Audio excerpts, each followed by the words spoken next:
All right, Council, it's 1:35, and I will call this special meeting of Council to order.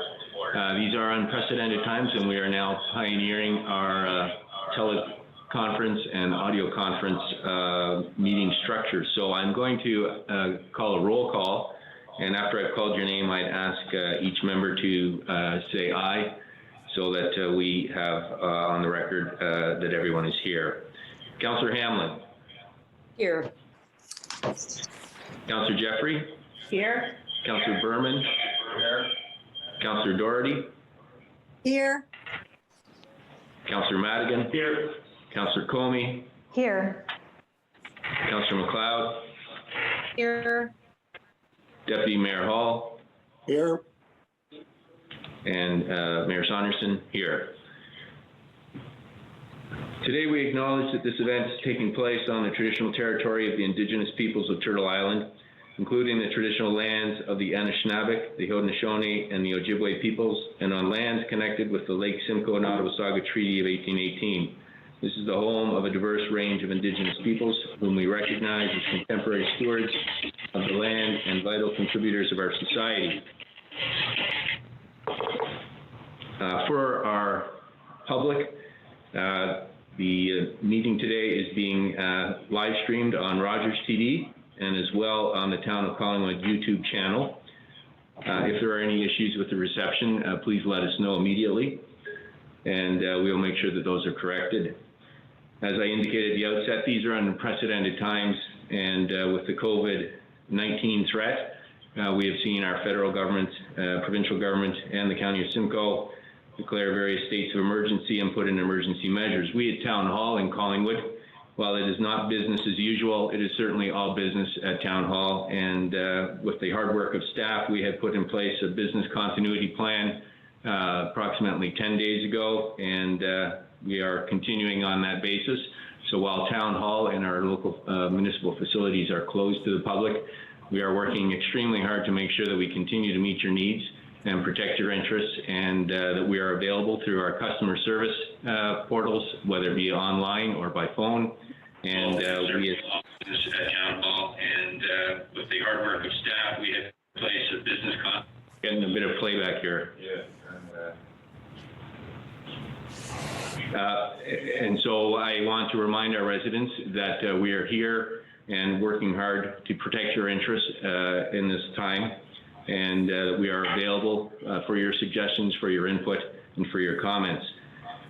We have heard both the Prime Minister and our Premier talk about the essential need for our residents to respect social distancing, proper hand washing, and staying inside except for absolutely necessary errands. And we look to our public to do that so that we can get ourselves through this crisis as soon as possible and with minimal impacts, both in terms of health and our economy. And I have seen, as I look out, our community do that, so I would encourage all of you to continue to do that so that we can get through this crisis as soon as possible. With that said, I will look for the adoption of the agenda, and it is moved by Deputy Mayor Hall and seconded by Councillor Mcleod. Be it resolved that the content of the Special Council agenda for March 25, 2020 be adopted as presented. And I will again go through the roll call so that we are assured that we've got the numbers here. So starting with you, Councillor Hanlin. How would you like How do you vote? Yay. Yay, thank you. Councillor Jeffrey? In favor. Councillor Berman? In favor. Councillor Doherty? In favor. Councillor Madigan? In favor. Councillor Comey? In favor. Councillor Mcleod? In favor. Thank you. Deputy Mayor? In favor. And I am in favor as well. So that is carried unanimously. Thank you. Declarations of pecuniary interest and the general nature thereof. Are there any declarations? Seeing none, should any of you find yourself in that position as we progress, please let me know. Before I get into the adoption of the minutes, I am going to move forward with the motion that we amend our procedural bylaw so that we can get that on the table and have that in place as we continue through the meeting. So it's moved by Deputy Mayor Hall and seconded by Councillor Mcleod. Be it resolved that bylaw 2020-20 being a bylaw to amend procedural bylaw 2019-75 to include provisions for electronic participation for council and standing committee during a state of emergency be enacted and passed this 25th day of March 2020. And I will look to Clerk Almas to take us through that. Certainly, we do have a slide that's posted as well. So through your worship to members of the council and the public that are watching, as a result of the province enacting the Municipal Emergency Act 2020 that was passed on March the 19th, they provided a discretionary ability for municipalities to use electronic participation for public meetings and closed sessions when an emergency is declared. So either provincial, federal, provincial, municipal, or a health unit can declare an emergency as well, which all falls under these parameters. So what we are proposing in the bylaw that's being presented to council today is the use of electronic participation, and that means full participation. So a quorum of council is not required to be present at a meeting. Everybody can participate remotely. We are also including a component regarding the vote taking. In the event, right now we have the video conferencing aspect, so most individuals can see how people have voted, but we've also provided for the roll call provision. So that is one minor amendment that we made to that bylaw today for your consideration, is that in the event that roll call isn't necessary, that the chair may use that discretion not to use roll call. And that could be for items of non-substantive matters as well. Thank you, Clerk. Has there been any issues with the audio on the live feed? Did everyone hear that?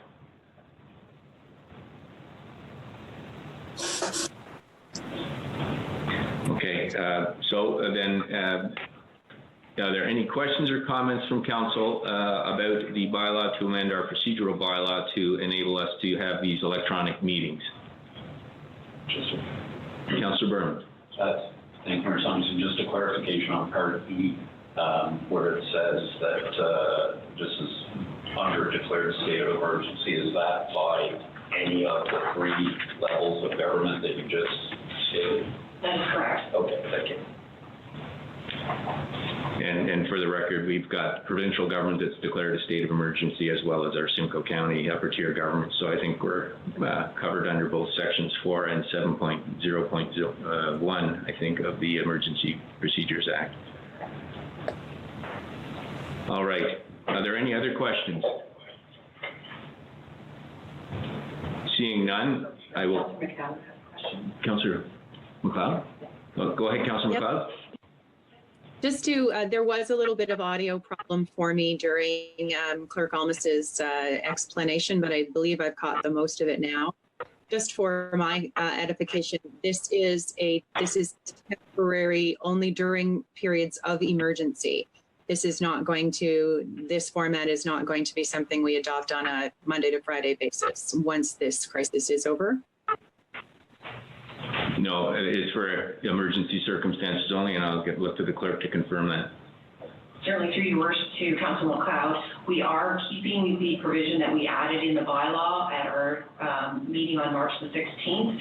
So there is not a state of declared emergency. However, it is an urgent matter. We are continuing to allow council participation, but in that aspect, physical quorum would have to be present still. Thank you so much for that clarification. Are there any other comments or questions, council, before I call the vote? Seeing none, then I will call the vote, and again, we'll do it by roll call. So I will start with Councillor Jeffrey. In favor. Councillor Berman. In favor. Councillor Doherty. Aye. Councillor Madigan. In favor. Councillor Comey. In favor.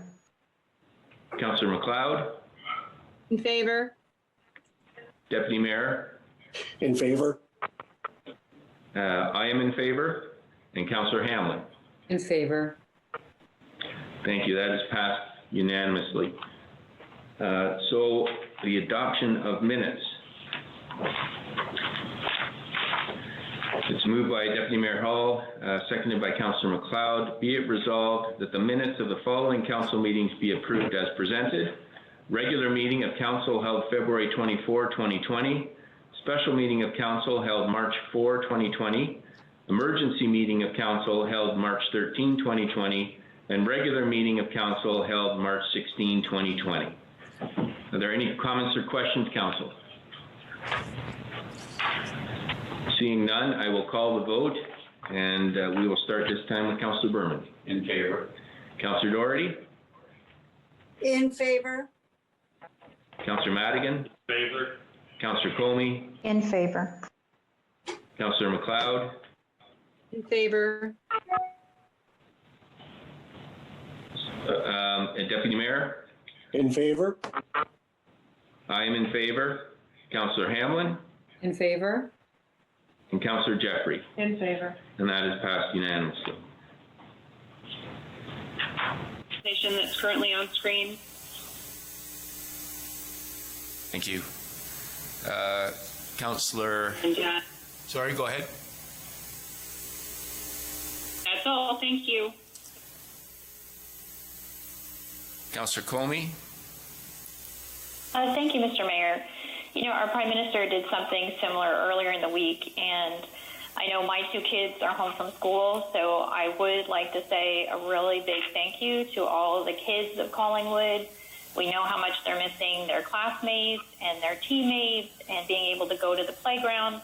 So we want them to know how much we appreciate them taking the family dog around the block for the 100th time in the day. We know it's frustrating and not easy, but it's making such an important difference to our community, and I know we all appreciate it so much. So thank you. Councillor Madigan? Nothing, Your Worship. Councillor Doherty? I have nothing, Your Worship. Councillor Jeffrey? Nothing except to add to Councillor Comey's, I think my grandkids are missing me, so. Nothing else. Well, they can watch you now. Actually, I can. There is something. Thank you, Councillor Berman. At 7:30 p.m., Your Worship, you had circulated an item about showing support for healthcare workers and frontline. I've added frontline workers because I want to add anybody who's putting themselves out there on our behalf to keep us safer. And so my neighbors have joined me, and I know there's growing numbers across Collingwood that are getting at the end of their laneways or out of their balconies or off their back decks to make noise with pots and pans or music makers. A piper is out on West Street, so it's all good. So I hope at 7:30 we can have a louder out of Collingwood until this challenge. Thank you. And Councillor Berman? Nothing for me, thank you. Councillor Hanlin? Nothing for me, thank you. Moving on then to the 6.1, which is the FCM 2020 Sustainable Communities Award application, Smart Stormwater Partnership. It is moved by Deputy Mayor Hall, seconded by Councillor Mcleod. Be it wrong one, sorry. Same movers and seconders, so that doesn't change. Be it resolved that Council support the FCM 2020 Sustainable Communities Award application, Smart Stormwater Partnership, to be submitted by Greenland Engineering, and a letter of endorsement be provided by the town in support of the application. I don't know if there's any background you'd like to give Councillor Jeffrey as our FCM rep. Thank you, Mayor Saunderson. Only to say it's a very worthy award application to submit to FCM. It's been a very successful project, and it was unanimously supported at our DevOps meeting. Any other questions or comments, Council? Clarification, it was time I have for submission March 31st. Yes, there was an upcoming deadline, yes. Go ahead. Only to say it's a very worthy award application to submit to FCM. It's been a very successful project, and it was unanimously supported at our DevOps meeting. Any other questions or comments, Council? And as clarification, I have- it was time for submission March 31st. Yes, there was an upcoming deadline, yes. Go ahead. It's Councillor Doherty. I see no reference or mention of Greenland in this letter of endorsement. Is that the way it was supposed to read? I don't know if you have an answer for that. There were many partners. Yeah. And I know Greenland is doing the submission through you, Mayor Saunderson. Okay, thank you. And I think Councillor Doherty, Mark Palmer from Greenland was here to talk about the smart stormwater initiatives from the say sump pump to the rain grid. And my understanding, this is an application for grant funding through FCM to proceed with that. And as Councillor Jeffrey has indicated, there are a number of partners involved. Okay, thank you. Favor. I am in favor. Seeing no other comments or questions, then I will call the vote. I'm trying to keep track here. I'm now going to start with you, Councillor Doherty. In support? Councillor Madigan? In favor. Councillor Comey? Sorry, yes, in favor. Good, thank you. Councillor Mcleod? In favor. I am in favor. Councillor Hanlin? In favor. Councillor Jeffrey? In favor. And Councillor Berman? In favor. Thank you. And that is passed. I'm in favor as well. Oh, sorry, Deputy Mayor, did I? I'm only getting the bottom half of your face, so I guess I didn't recognize you. My apologies. Next on the agenda then is staff reports, and item 7.1 is CAO report 2020-02, COVID-19 economic and other relief measures. I will pass it over to Reid. Thank you, Your Worship. And before I get into my presentation, I just want to make a couple of comments. The first one is this is a fairly lengthy presentation, and my staff will tell you that I violated every single rule that I invented on PowerPoint presentation, which is lots of white space and keep it to 8 to 10 pages. So my apologies to all my staff. This is not an example you should follow, but these are unprecedented times, and I think it warrants us to try and be as fulsome as we can. So I apologize in advance for the lengthy nature of this presentation.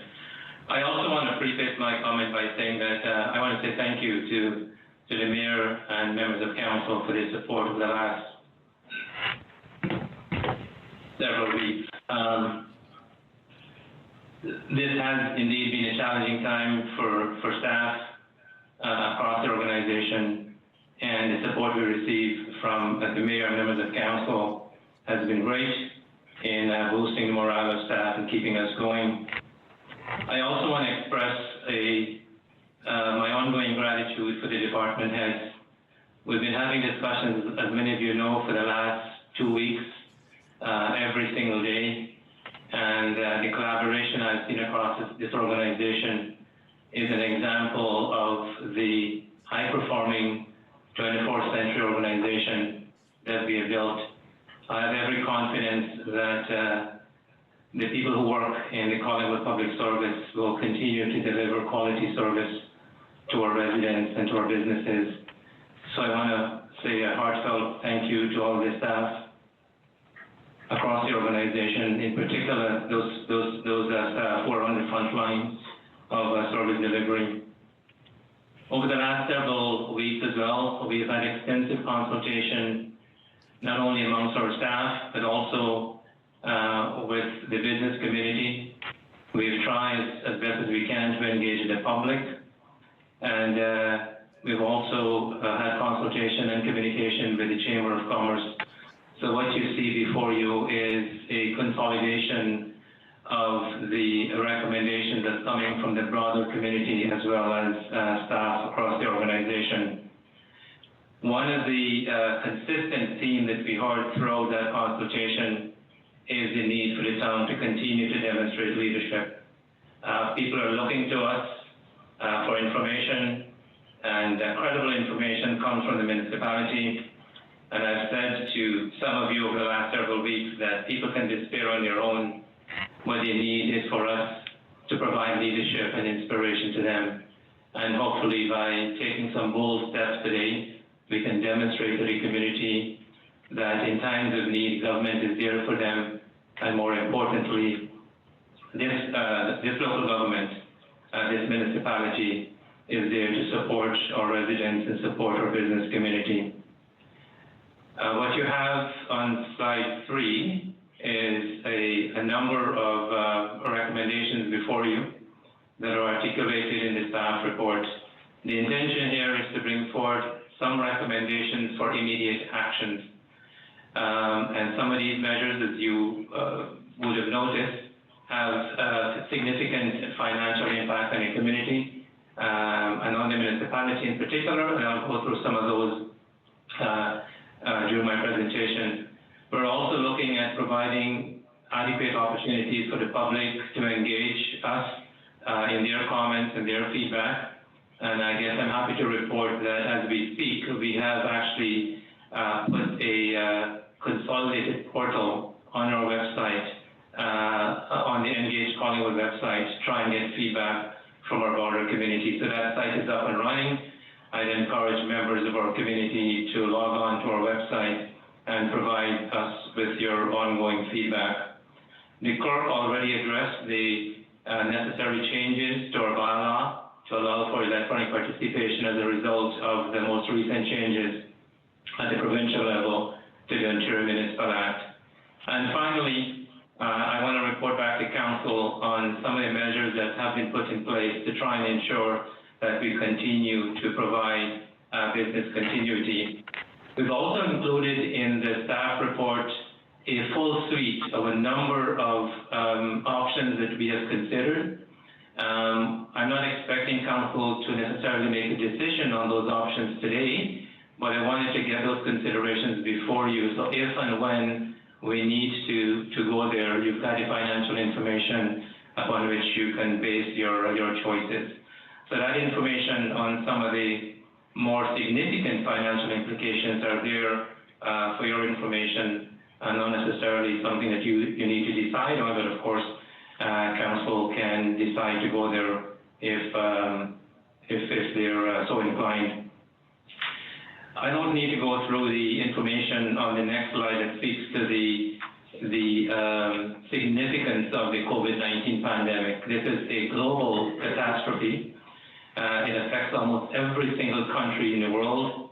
Every day the numbers are changing. We're looking at over 375,000 confirmed cases across the globe, and that number is probably up by now. If you log on to the WHO website, you'll probably see that information is going up. This is going to have a significant financial impact on the global economy, the like of which I don't think we've seen in our generation. This is going to be massive in terms of the amount of money that will be taken out of the economy, and we're seeing a lot of that right now. The health impact is what we're focusing on, as we should, but I think we also need to start thinking about what happens when we are able to plant the curve and we are in a state of some sense of normalcy as we try to rebuild the economy locally, regionally, provincially, nationally, and internationally. And there are some considerations in this report that will provide some guidance in that regard. In Canada as well, the numbers are changing. If you go on to the Canadian Federation of Independent Business website, you will discover that almost 66% of the small businesses across this country has closed or will close in the next couple of weeks. We are seeing hundreds of thousands of people being laid off.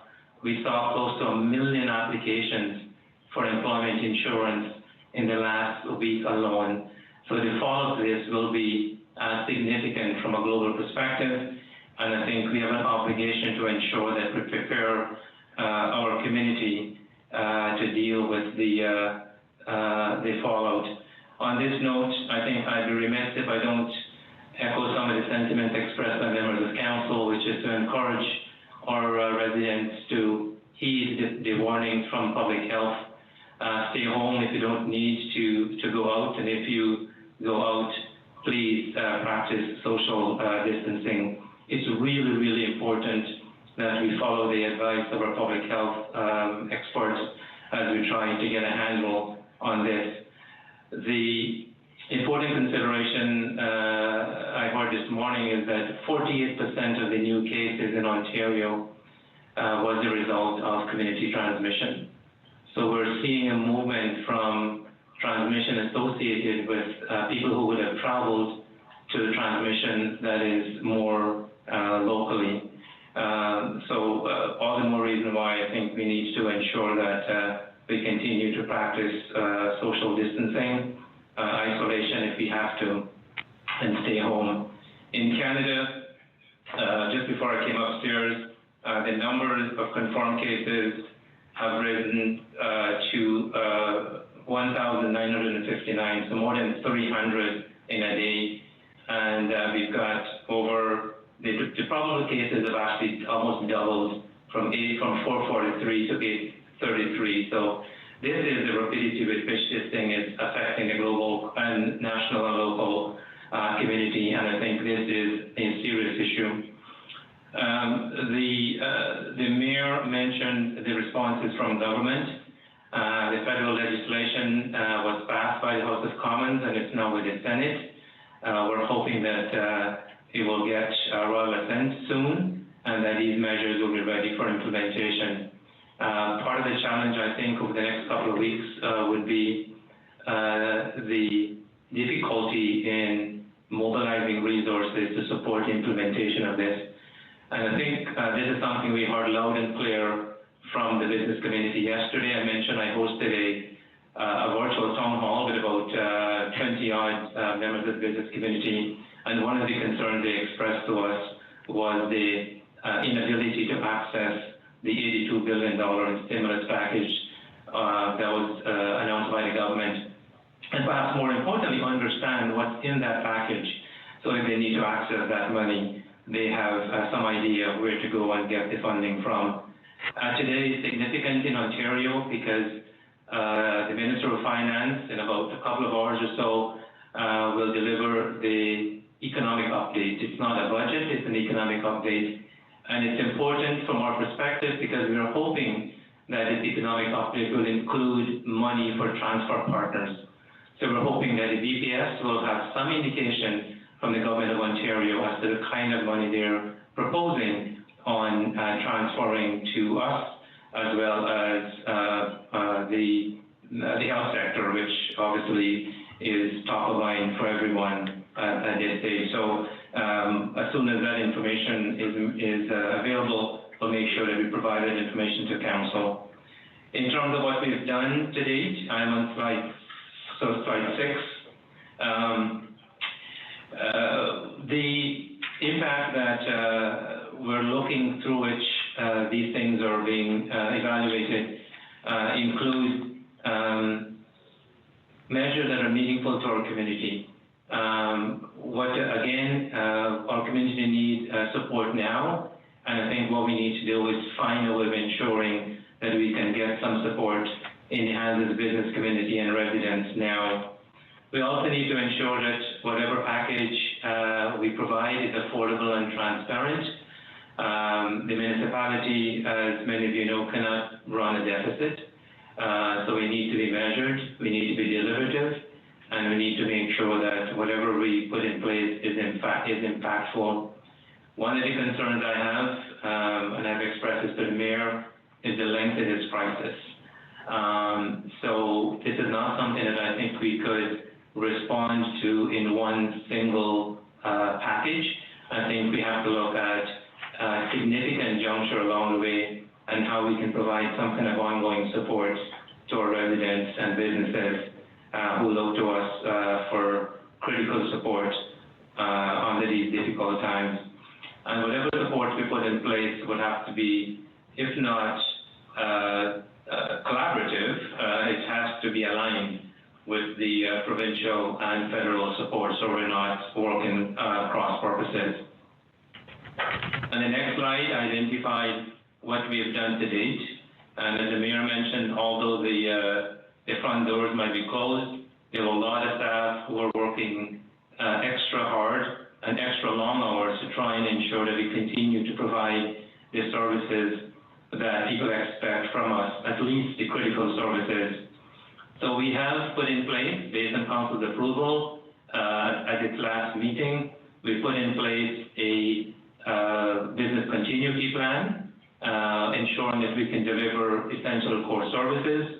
We continue to deliver services by phone and by mail, and we're also looking at how we might be able to provide services by following some of the best practices and the protocols that would facilitate some level of interaction with the broader community.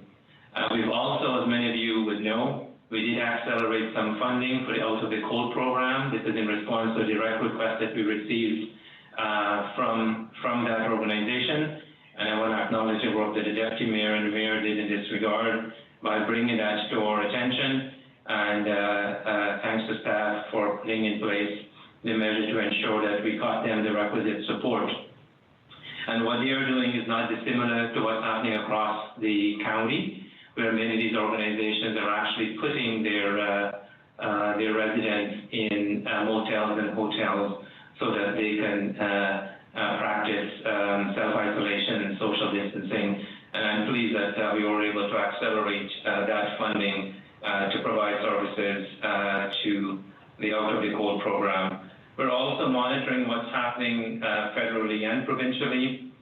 Some of our staff who are working off-site are looking at what's happening at the intergovernmental level so that we can feed that information into the town's deliberation. There are once or twice a week phone call between us and the hospital. We're also in constant contact with our county CEOs across the organization to try and make sure that we stay connected and that we are sharing best practices. The next slide, I further articulate what are the things that we have done to protect our staff. Obviously, many of our staff are working remotely, where we don't require a physical presence. Our public works, water and wastewater folks are working on a rotational basis. This is something I mentioned to members of council the last time we met, and this is to ensure that we're not putting staff unnecessarily at risk, and we have staff who are available for redeployment should, God forbid, something were to happen to one crew. So we've implemented these best practices to ensure that we continue to deliver clean water to our residents. And I want to acknowledge the work that Director Slama and her team have been doing in this regard. It's exemplary to see the kind of frontline collaboration and support. And this morning I hosted a virtual town hall with all of our staff. We had about 120 odd staff participating in a call-in meeting, and every single one of those individuals who were on the phone volunteered their services to provide assistance and support if it's required elsewhere. Again, this is just another demonstration of the kind of commitment you've got across this public service, which indeed it is a privilege to work with. We've also put extra cleaning and disinfecting in place for facilities and equipment. And I want to thank the fleet and facility staff for the work that they're doing. On the building side, we continue to do some amount of building inspection. The Chief Building Officer has put in place what I would call a cutting-edge safe work protocol, which is being templated across the region to protect our staff when they do some of these site inspections. We're doing some amount of home inspections by appointment, but we're also trying to ensure that we administer a short screening process before we enter homes. And if it is deemed to be at risk, we're encouraging our staff to try and find other means of dealing with non-emergency situation. And of course, we are continuing to advance electronic customer service upgrades to continue to deliver the work that we are obligated to deliver. We're looking at, on the next slide, looking at how we can set up proactive communications with our business community and with our residents. I did indicate earlier that we have set up a portal on our Engage Collingwood for people to provide us with feedback. So that site is up and running, and we look forward to hearing from our residents and our business community. We're doing daily updates to council, and we're making ourselves available to interact with the media if there are questions. I mentioned the ongoing liaison that we're doing with the county and with the hospital, and I've also talked about the interactive forum we had with our business leaders, the Q&A we have for the public, the ongoing video and online forum that we're trying to facilitate between the leadership and the staff, and also the consolidated information portal that's up on our website. The next slide, I highlighted here what we're doing on the transit side. We have implemented a Sunday schedule for obvious reasons, and we're also encouraging entry through the rear door. This is a best practice that is put in place across Ontario for most transit operators. And we're continuing to monitor ridership. Ridership is has been significantly reduced, and that's not necessarily a bad thing in this situation that we find ourselves in.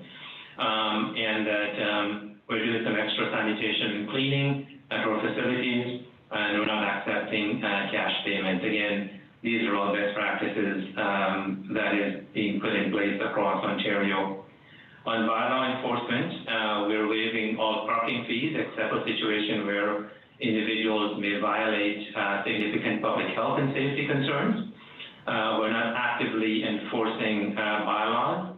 We're waiving sign permit fees, and we're looking at how we can provide staff with the discretion to enforce bylaw. And in this regard, I want to encourage members of council to provide some feedback to us on where some of this discretion can be exercised.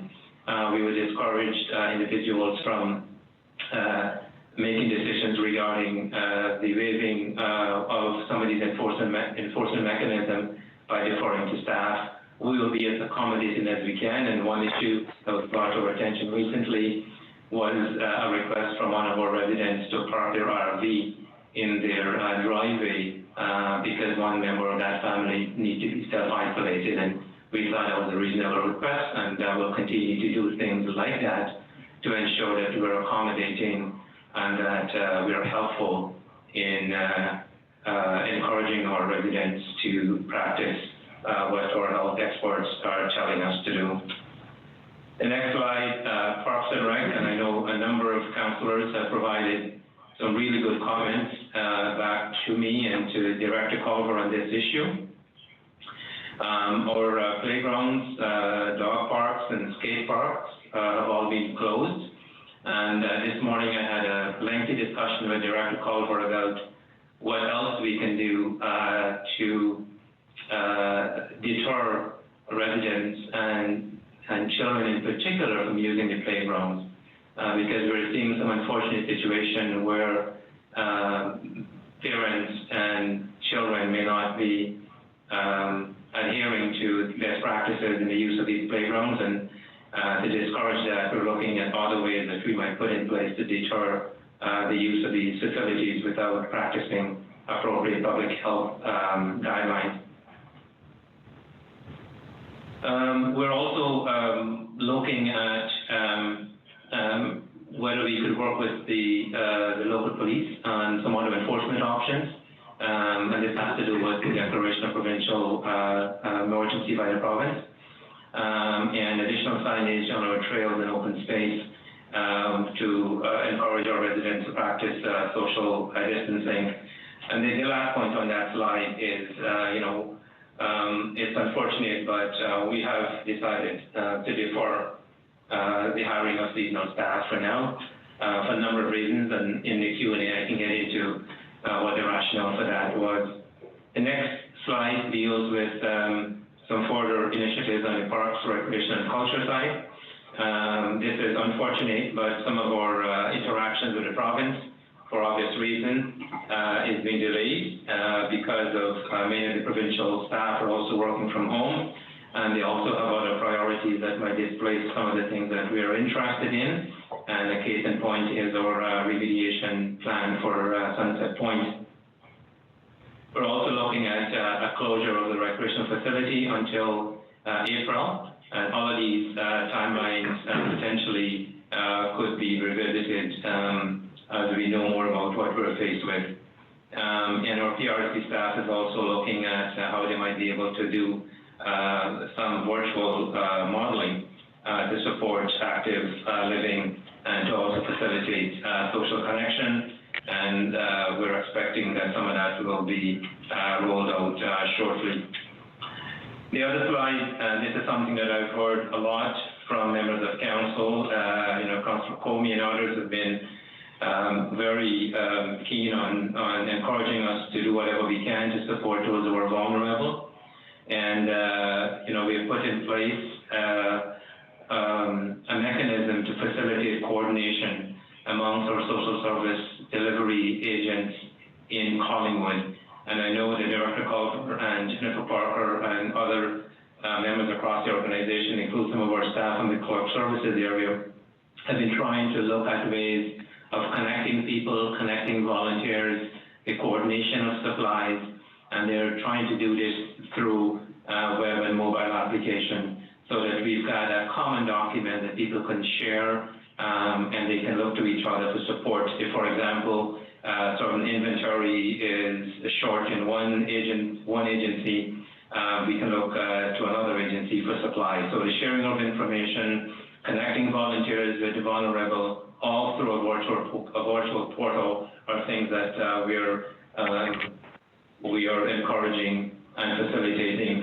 The next slide, I think here again, this is an example of the businesses in Collingwood rising to the occasion, and we've got two local distillery, Heretic and Canadian Mist, who've actually retooled their operations to now make hand sanitizer. And I want to say thank you to those two businesses and for retooling and for stepping up to the plate and doing what it takes to help this community in times of crisis. I know Councillor Jeffrey had raised this issue with me, and this is one issue that is in quite short supply. We have two local manufacturers stepping up to the plate. I'm also pleased to let you know that the town has placed its first order with Heretic, and we're expecting to get that supply in the next day or so. And I'd encourage staff to make that supply available to anyone else in the healthcare sector who might need it more than we do.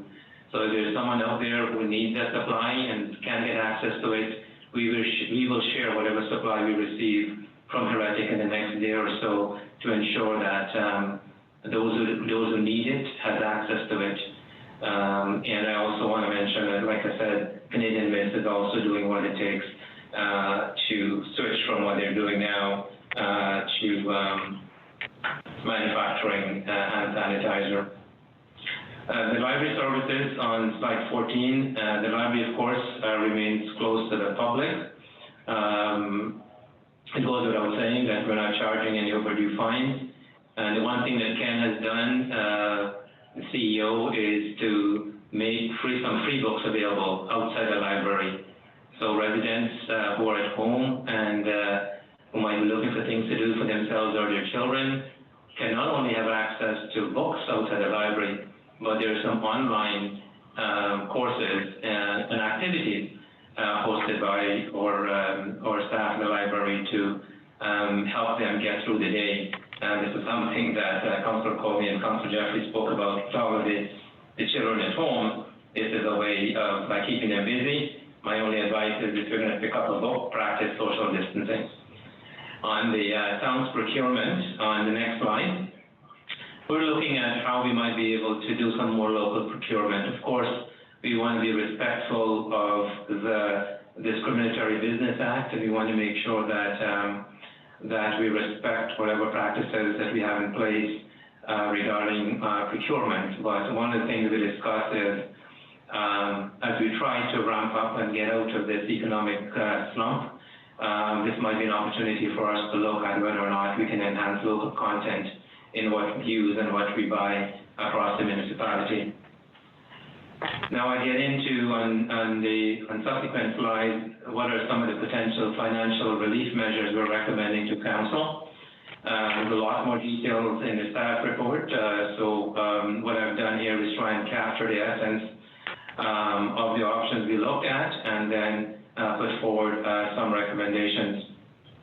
I will initially deal with some of the immediate measures that we're trying to put in place. And if I were to describe this in one sentence or two, it would be, this is an attempt by the municipality to provide a down payment to our residents and our business, and to take away one less thing for them to worry about. So the message, if Council approves this package, will be to our residents and businesses, if you owe any money to Town Hall, you don't have to worry about any of that for the next 90 days. So that's the premise, and that's the foundation upon which we built these recommendations, at least the immediate interim recommendations that we're bringing forward for Council consideration. On the property tax side, we looked at a variety of options, and we've turned it any way we could. We've looked at all kinds of waiving options. We've looked at the full continuum of tax deferral, tax forgiveness, and where we ended up is, at least initially, we're recommending that we defer tax payment for 90 days, and that we waive all interest and all penalties during this period. This will cost us about $40,000 a month. For individuals who would have submitted pre-authorized checks and have pre-authorized payments, we're encouraging them to call in and let us know if they don't want us to put that monthly check or monthly payment through. So this also gives us the flexibility, and I want to be clear here, it gives our residents and business the flexibility to pay if you would like to pay. All of us are affected differently, so if you would like to continue with your tax payment, we're giving you that option to do so. But we're also saying to you that if you need a bit of relief for the next 3 months, let us know, and we will not process your pre-authorized checks or your pre-authorized payments if that's what you want. If you're not on a pre-authorized plan and you don't make a payment, you will not be charged any penalty or any fees when you decide to make the payment within the next 90 days. So for example, the installments that are due on May the 15th will be deferred until August the 15th. This is the initial recommendation that we're looking at on the tax side. On the wastewater side, again, we looked at a variety of options. Many of those options are articulated in the staff report. We looked at the waiving. We looked at only charging the fixed costs for both commercial and industrial and for residential. But where we ended up was to again decide that we were going to defer any payment for 90 days. So consistent with the property tax recommendation, we're suggesting that residents don't necessarily have to make a payment for water, wastewater for 90 days. Again, if residents or businesses are interested in making payments, they can still do so, but they are not required to do so. And if they make the payment within 90 days, then they will not be charged any penalty or any interest.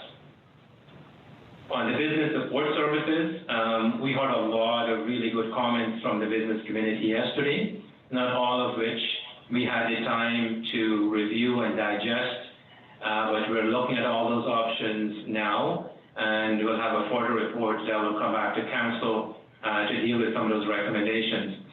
One of the things that we heard loud and clear, I mentioned earlier, was the need for credible information, and that information has to come from the municipality. One of the concerns mentioned as well was the business community concern that they didn't know what was in the federal government package and they need help. So what I've done I've already made arrangements to have a consultant do a virtual teleconference sometime next week to unpack the federal COVID-19 $82 billion package with our business community. So they'll walk through all of the provisions in the federal legislation. They will also look at what Ontario announces today, and they will do a full walkthrough virtually with our business community. We're going to pay the cost for hosting that meeting, which should be minimal, but I thought at least that's an action we can take immediately to provide support to the business community.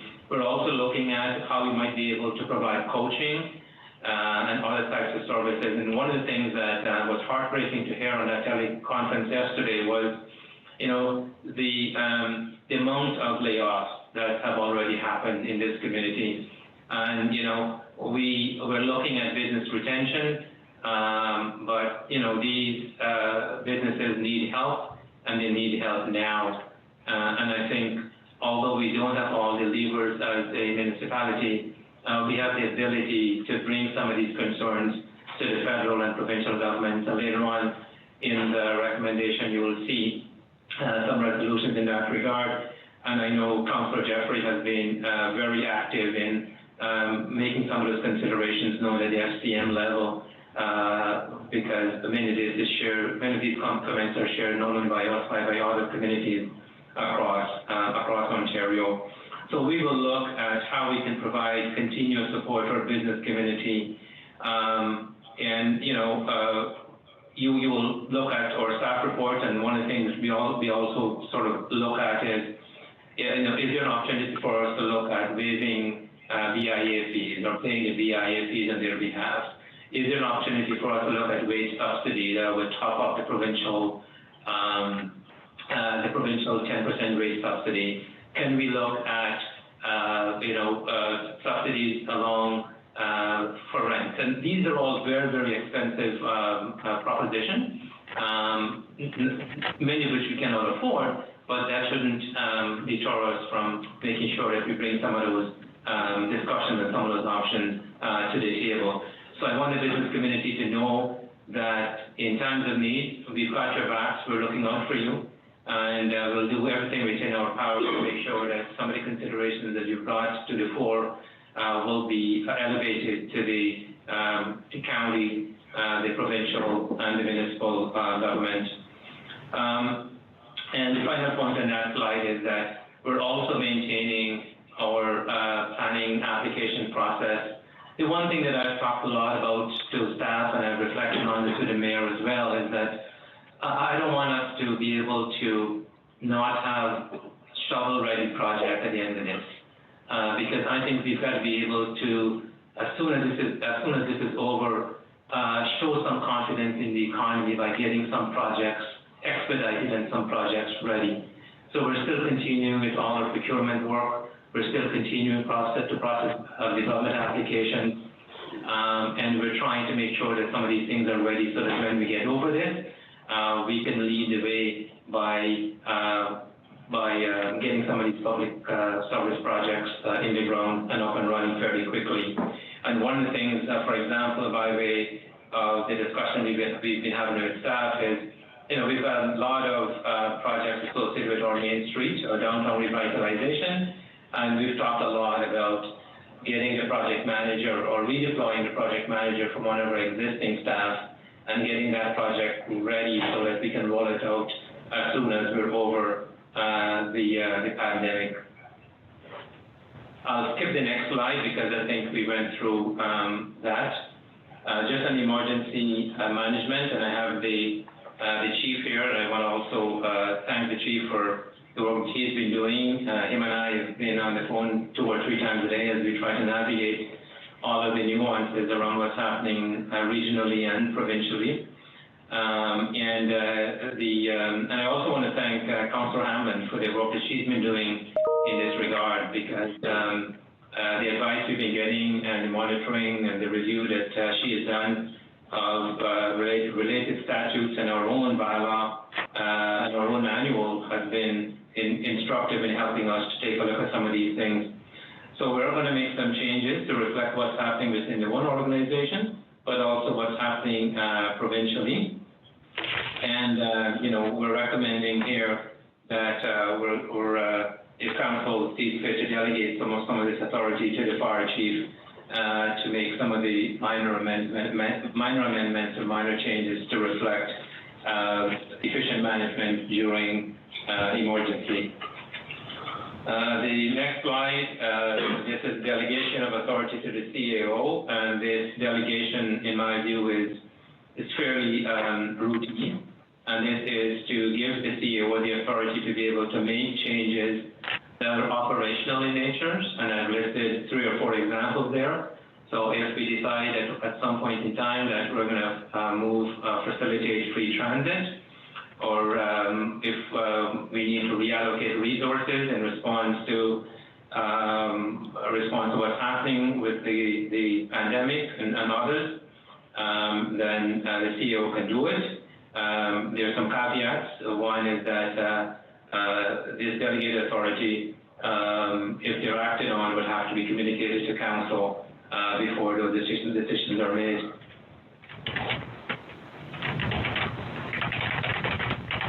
I would just add that this, in my view, would not include some of the organizational authority that the CEO has to make decisions regarding the reallocation of resources across the organization. This would go beyond that, and if that authority were to be exercised, it would have to be done by letting council know that it is being exercised. So that is there for your consideration as well.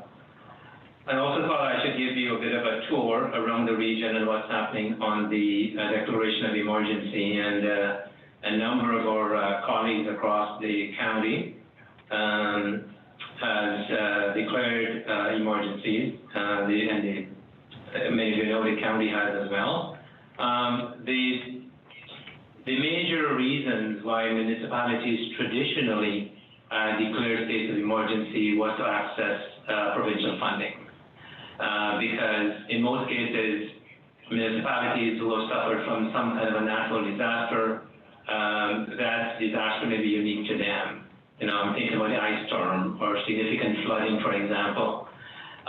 It's not province-wide, so it's different from what we're experiencing now.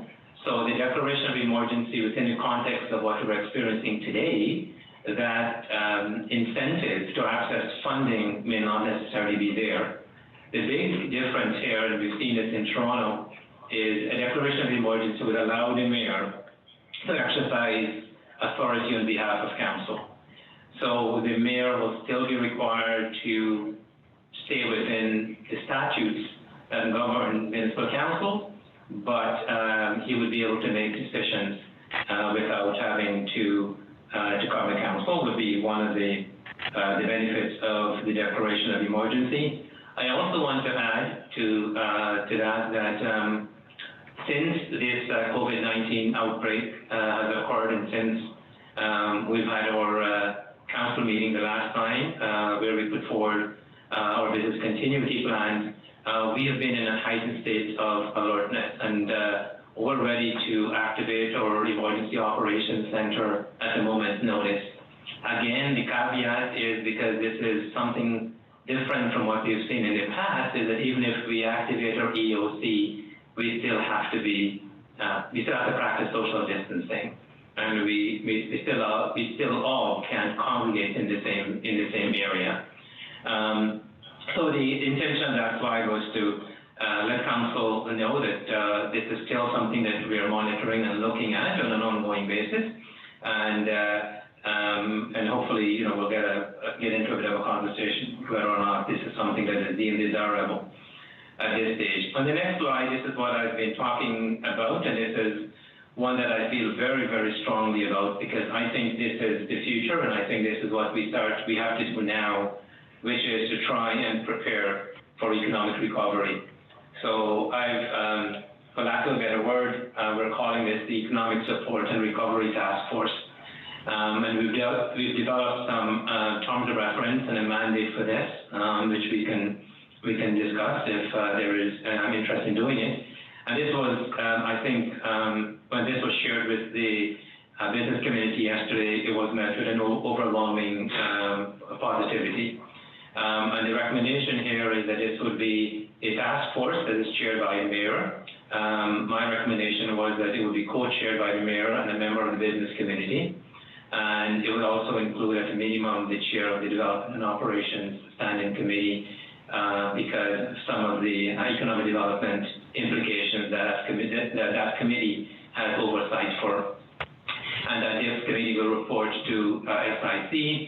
And the primary motivation here is to create a committee to start to think about how we manage support for the community during this crisis, and how do we prepare for recovery post-COVID-19.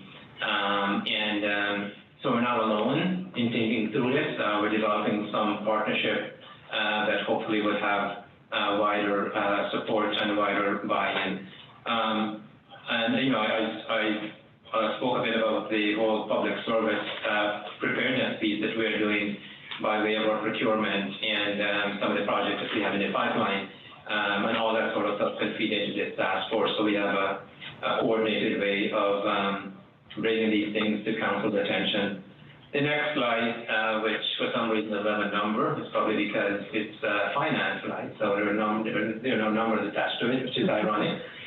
But the request here is that we set aside $2.5 million of the funds from the Collins sale and the airport. We've got about $18 million, I think, in that fund. We're requesting to set aside $2.5 million and place them in a contingency fund to help us deal with this. If there are funds that are not used, we can return it back to the Treasury. But this fund is needed, and then support is needed now. And I think one of the comments we heard as well from the business community was that if we are going to make a difference, we have to act and act quickly. So we've got a bunch of recommendations before you that I think we can implement right away.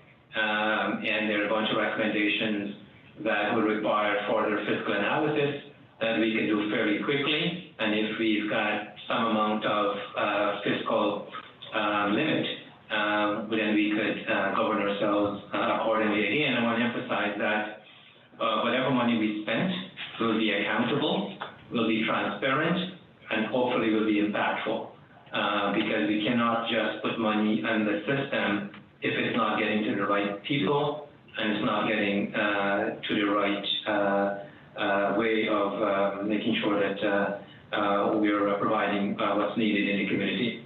On slide 25 is simply reiterating what I said earlier, is that a lot of our business leaders have asked us to lobby the feds and Ontario to provide support for them to access the various funds and make it a bit more transparent and a bit more seamless. We'll continue to look at how we can do that, how we can bring some of their ideas, some of their concerns to the federal and provincial government. I've attempted to summarize what are the financial exposure as a result of the immediate recommendations before you. I just wanted to note that the judicial inquiry cost is now at $6.4 million. That has had a significant impact, of course, on our reserves, which we need to replenish.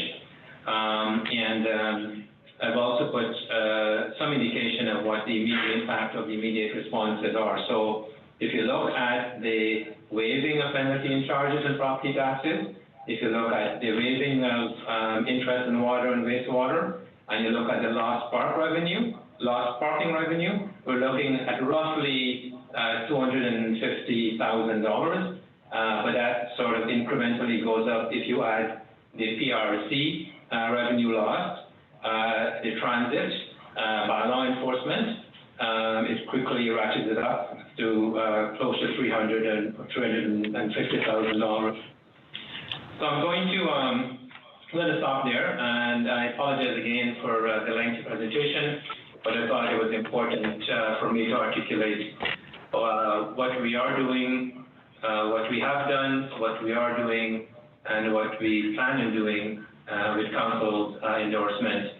I once again want to thank all of the department heads and all of the men and women across the public service in Collingwood for the work that they have done and continue to do. And I also want to pay tribute to the members of council for their leadership. Before I conclude, I just want to raise one issue which was brought to my attention by Councillor Comey just before the meeting, and that had to do with some of the money that PRC would have provided to some of our partners, and whether or not we can loosen the conditions attached to some of this money. I think given the circumstances we're faced with, and given that we're talking about $1,500 for most of the recipients and $5,000 for 5 of the other recipients, we could potentially look at relaxing the conditions attached to that money to ensure that some of these organizations have the flexibility to deal with their individual circumstances as a result of COVID-19.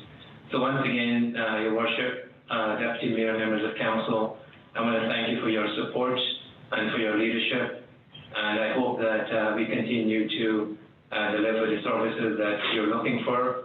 I want to thank department heads for the work that they've been doing, and I want to thank all of our staff on the front line who day in and day out demonstrate the kind of enthusiasm and commitment that is second to none. Thank you very much.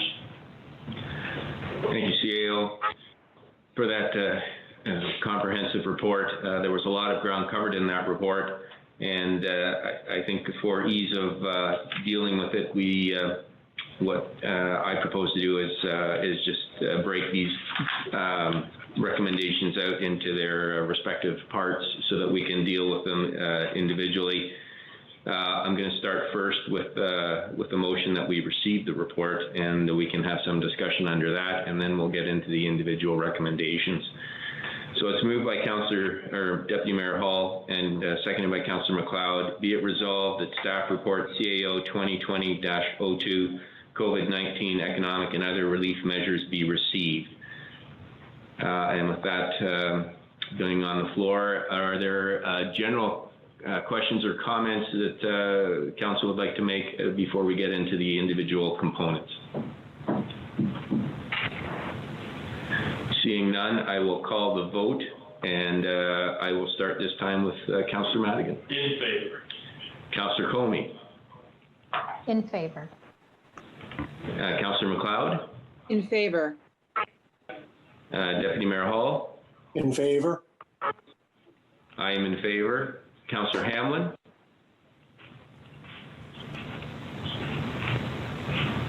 Councillor Hanlin, are you in favor of receiving the report? In favor, sorry. Thank you. Councillor Jeffrey. In favor. Councillor Berman. In favor. And Councillor Doherty. In favor. Thank you. So that's passed unanimously. So the first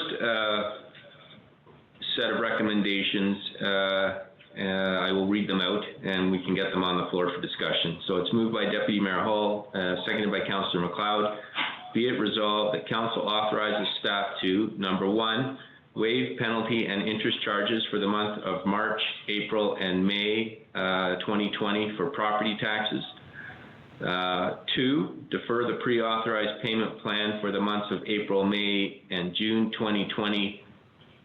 Is that for tax relief or property taxes? And number 3 is implement the recommended relief for water and wastewater users.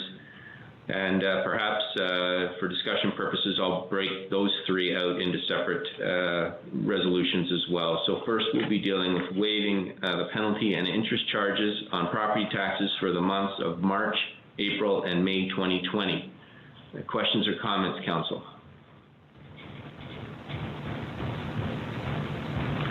Seeing none, then I will call the vote. All in favor? Oh, can't do that. Sorry. Old habits. So I'm now going to start with Councillor Comey. In favor. Are you in favor of waiving the penalty and interest charges for property taxes for the months of March, April, May 2020? Yes. Thank you. Councillor Mcleod? In favor. Deputy Mayor? In favor? I am in favor. Councillor Hanlin? In favor? Councillor Jeffrey? In favor. Councillor Berman? In favor. Councillor Doherty? In favor. And Councillor Madigan? In favor. That first recommendation is passed unanimously. The second recommendation is to defer the pre-authorized payment plan for property taxes for the months of April, May, and June 2020. Questions or comments, Council? Councillor Jeffrey. Thank you, Mayor Saunderson. Just to add to that, the CAO's comment that would require you expressing that you wish to defer individually. For the pre-authorized payments, those individuals would have to instruct us not to cash them. Okay. And they have the option to continue if they wish to. Okay. So it's entirely up to the taxpayer to make that election. So would it be a friendly amendment just to expand that, to make that concise? I think that would be helpful, and I'll look to the clerk.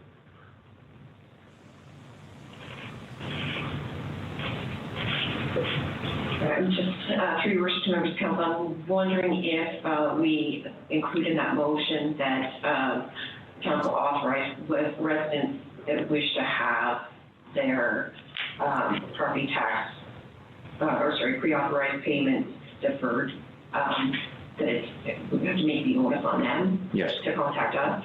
Okay, so I'll make that wording. Thank you. Is that sufficient? Yes. Good. Thank you. Okay. Thank you, Councillor Jeffrey.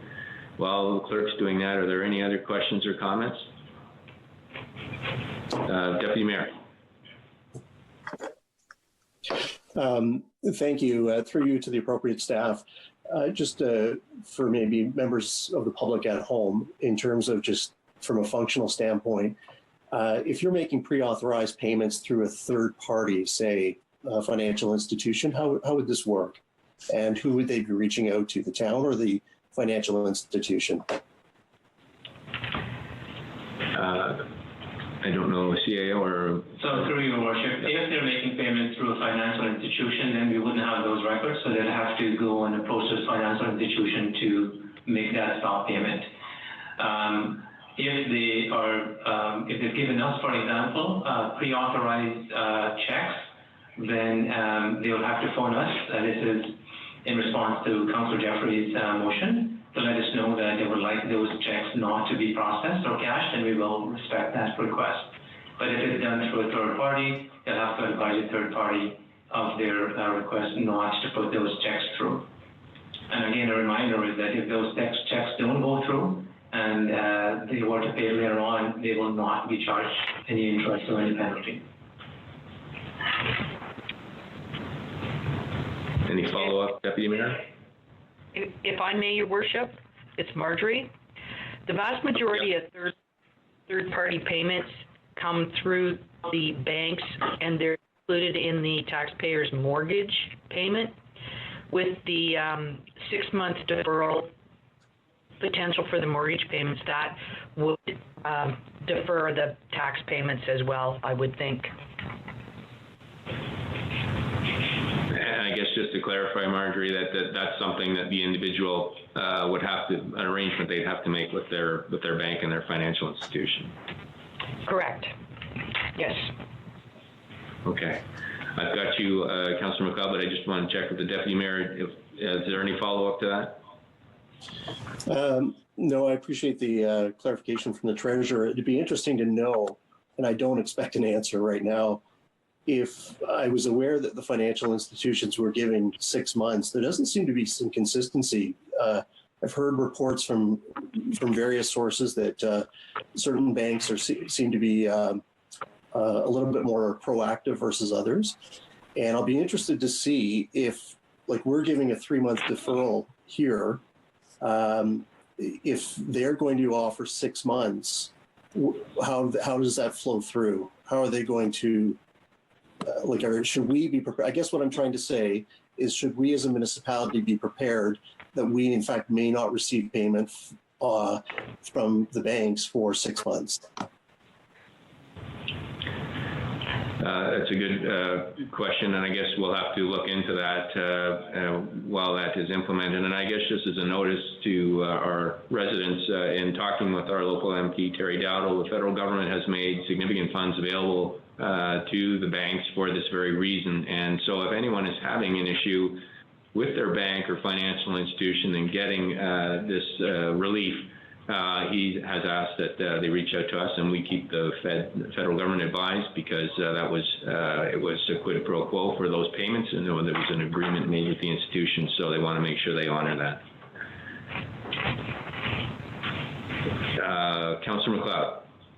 Thank you, Your Worship. My question is probably for the Treasurer. So if we are, as I understand it, asking our residents who wish to continue paying their property taxes to contact the town, and I believe we have 9,000 residences, or 9,000 properties, or somewhere around there. Do we have capacity to answer that many calls if everybody decides to pay their taxes, or if everybody decides to opt out? Right. I guess just through as a you, matter Your of Worship.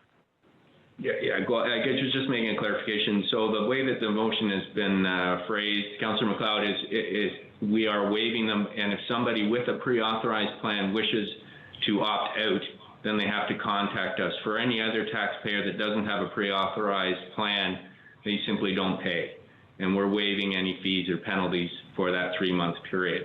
If somebody who has a pre-authorized plan wants to opt out for that 3-month period, they need to notify us, and then I'll pass that over to Treasurer. Again, through you, Your Worship, we actually have about 12,000 properties, and it's not just only residential properties that are on pre-authorized payment plans. We have some rather large commercial properties as well, and total of all the pre-authorized are roughly 3,000, which we believe we can field. There'll be a number that will want to drop out and a number that won't, and we've already got we were looking at redeploying or getting assistance from other departments. So we actually got an email today saying that we have a staff member in PRC that used to be the tax collector at Town of Blue Mountains, quite familiar with our general ledger system. So we will have help to remove those people that would like to be removed from the pre-authorized. As a follow-up, thank you, Treasurer Leonard, through you, Mr. Mayor, just so that I'm absolutely clear. If I'm one of the people who is on the pre-authorized, every month a certain number of dollars comes out of my bank account, and I prefer to continue to pay, I do what? Nothing. Yeah. Thank you. So sorry, Your Worship, I just want to clarify. Yeah. So if you're on a pre-authorized plan and you do nothing, your payment will go through. If you decide that you want to opt out, you can call us and we'll facilitate that. The other point that's really important as well, and I think Marjorie addresses this, is that we're looking at a skills inventory, and even this morning we're talking about the redeployment of staff to those areas that might experience more volume of calls as a result of the decision by council this evening. So we're ready to redeploy those resources to ensure that if someone were to call in, they'll get someone to respond to their phone call, if not live, shortly thereafter, and or by email. So if you're on a pre-authorized plan, you do nothing, your payment will go through. If you call us and say, I don't want to put this payment through, then we'll take it out. If you're not on a pre-authorized plan and you want to pay your tax, you can pay your tax. If you decide not to pay your tax, nothing happens for 90 days. Thank you very much. Council, any questions, further questions or comments before we call the vote on the second item? So the second item then is to defer the pre-authorized, sorry, yes? Councillor Comey. Sorry, it's Councillor Hanlin who has a question. Councillor Hamlin.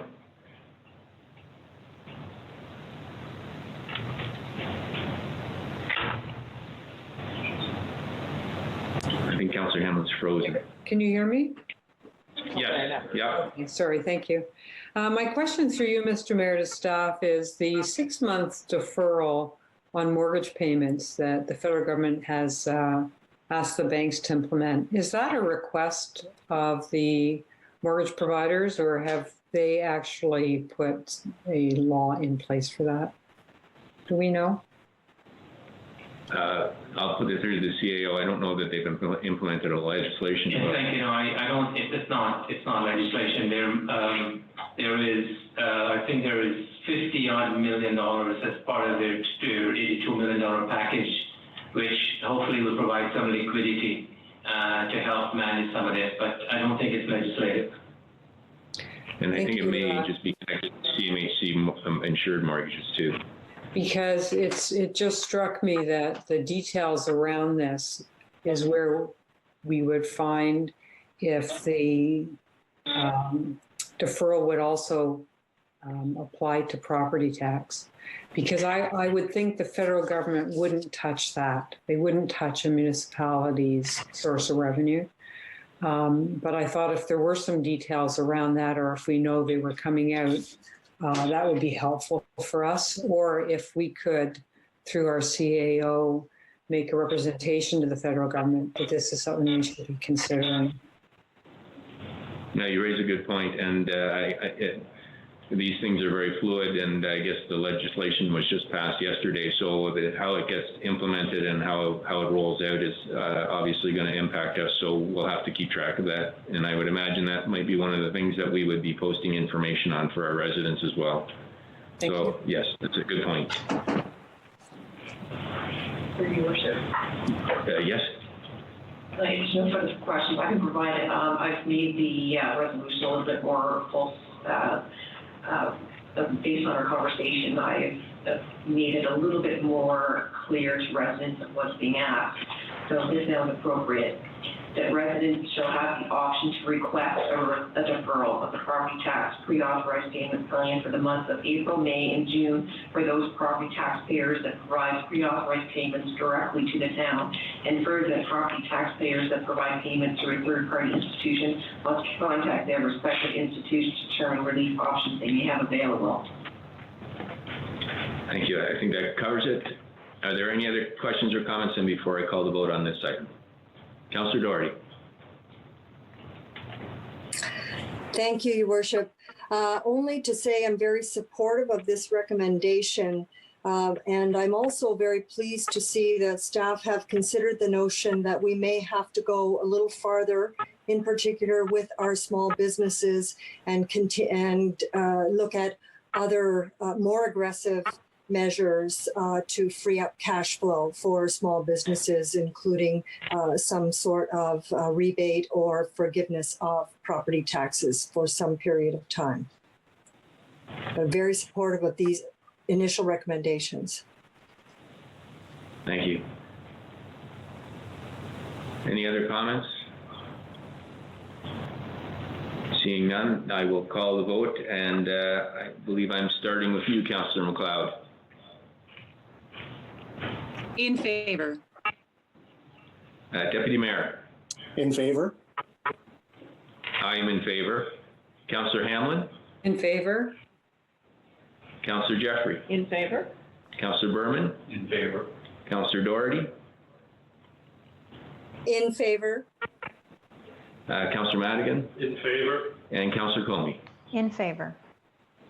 Thank you. So that too is carried unanimously as revised. So the final recommendation of these three are to implement the recommended relief for water and wastewater users, which is a similar package, which is to waive fees, penalties, and interest for the next 90 days. Are there questions or comments, Council, before I call the vote on this one? I've got Councillor Mcleod, and I also see Councillor Jeffrey. Councillor Mcleod? Councillor Doherty, I've got you too. Thank you, Your Worship.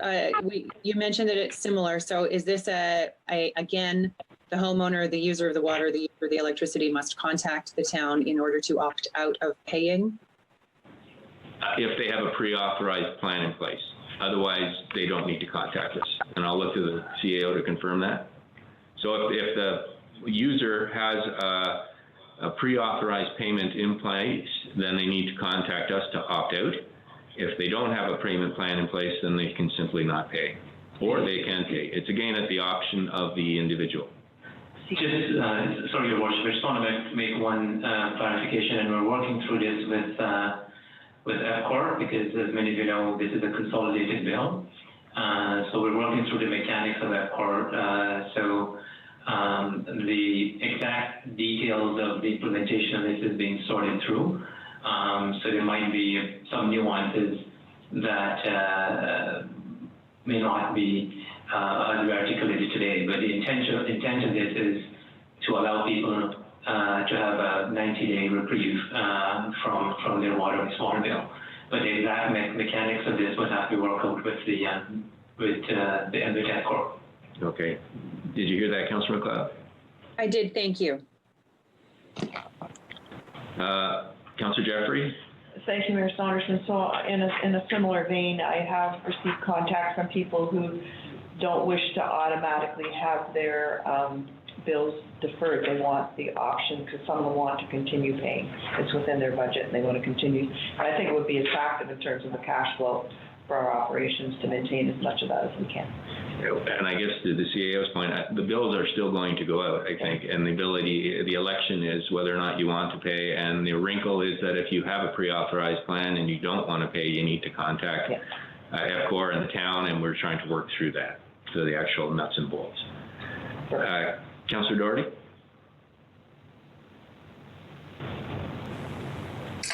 Thank you. Actually, the CAO did clarify my question. I was interested in what arrangements had been made with EPCOR, seeing as we share the billing with them. I'm satisfied. Okay. Anyone else before I call the roll? So we're now starting with you, Deputy Mayor. In favor. I am in favor. Councillor Hanlin?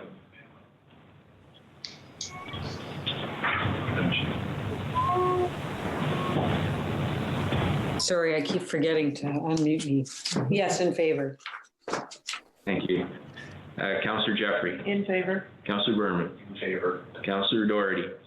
In favor. Councillor Madigan? In favor. Councillor Comey? In favor. And Councillor Mcleod? In favor. So that is carried unanimously as well. And so the next item on the list is moved by Deputy Mayor Hall and seconded by Councillor McLeod. It reads, be it resolved, the Council authorized the establishment of the Economic Support and Recovery Task Force. Question or comments, Council? Councillor Madigan. Thank you very much. I believe the business people have spoken and asked us to act quickly, when in fact this won't be a quick fix. And I think no matter what, recovery is going to be tough on us all. But this Economic Support and Recovery Task Force is a strong, reassuring, and comforting message to our business community. And I think together, if we stick together in a positive manner and show that we're all in this together, we'll pull through it together. So I applaud Breed and staff. Thank you. And Councillor Jeffrey? Thank you, Mayor Saunderson, and I too am very supportive of this. My very first teleconference with FCM members from across Canada was that messaging into recovery needed to happen yesterday, and there's a lot of expertise out there to help us with that. Yes, I'm hopeful. Oh, sorry. Are there any other council members that would like to speak? Councillor McLeod, and I have you, Councillor Hamann. Thank you. Councillor McLeod, go ahead. I am in favor of something along these lines. I'm curious, though, to know more about the context or the demeanor, the makeup of this group. And I think that perhaps there ought to be more than 2 members of council on it. I'm not sure how much control we have other than saying yes to this. Can we say we want more? How many people on it in terms of reference and so on? Yeah, we're open for discussion, so go ahead. So I would suggest that it be 3 members of council. I have no suggestions on who those ought to be or ought not to be, but I think it should be 3 members of council, not 2. And that's one of the things I have to say about it, and that's actually pretty much all I have to say about it. Okay. Open to hear from other council members on this topic. Sure. Well, I think more representation, I think is a good thing. I was going to be asking that we include Councillor Jeffrey, given her role in with the FCM and her discussions that she's been having with the federal government. I think a big piece of this group is going to be advocacy moving forward and trying to leverage the dollars or get clarity from these upper levels of government when they talk about 82 billion, 27 billion in cash, 55 billion in deferrals. What does that really mean when it trickles down to our residents, and does any of that help to us at the municipal level to backfill? We're going to hear from the province this afternoon, but they've talked in the hundreds of millions as well, but we really don't know what this is going to look like on the ground. So I think while health and safety of our residents is the immediate priority, our residents, and we've been hearing from a number of businesses, and I've been sharing those emails with council, the effects on our local businesses and our local residents in terms of job losses is massive. And so when we get through, as the CAO said, when we get through the peak of the bubble here and we try to get back to some state of normalcy, we want to make sure there are jobs to get back to. And so working with our business leaders and the composition, I'll ask the CAO to talk a bit about the business leaders composition, how that would look. But I think on the terms of reference, this is something we can flesh out as we move forward, but immediately we're trying to mobilize and get active and start these discussions. And with that said, I'll go to the CAO. Yeah, thank you, Your Worship, and I've lost my connection, so I'm trying to reconnect. I think I don't have any concerns with having more members of council than proposed. This was an attempt to get a committee going. So add another member of council. I think there was lots of value in doing that. I thought it would be instructive or helpful to have a member of the business community co-chair this. And, we can decide as a council how we want to orchestrate and approve that individual and how we want to, put a call out for nominees or adopt whatever method we deem to be appropriate. And in terms of populating the committee, I think it would make sense to try and get representatives from the different business sectors in Collingwood. So we have as broad a representation as possible, keeping in mind that maybe a maximum number should be around 9 or so for the committee. And if council approved this, then we could come back with some terms of reference, or we could circulate terms of reference for the committee in the next year or so for council's consideration and feedback. Councillor Mcleod? Thank you. And so do we see this group as a money spending group or an advocacy group to upper levels of government which are spending money? I'm sorry to say that I don't completely understand what the plan would be, nuts and bolts wise. Through you, Your Worship, I think this is, I don't see this as a spending committee. I see this as a committee that will make recommendations to SIC and to council on how to rejuvenate and get the business sector going again, and bring some additional expertise and advice to the table that we may not have access to. So, this is not a committee that will have a budget, for example. They will deliberate amongst themselves. They will talk to the business community. They will look at what's happening across Ontario, and also bring some additional money to bear on the conversation. One of the things that we discussed at the call yesterday was the potential for the business community to put some amount of money in a consolidated fund with the town to get things going again. So I can see this committee also going out there and doing some fundraising and some advocacy to try and bring some additional fiscal clout to the table, as it were.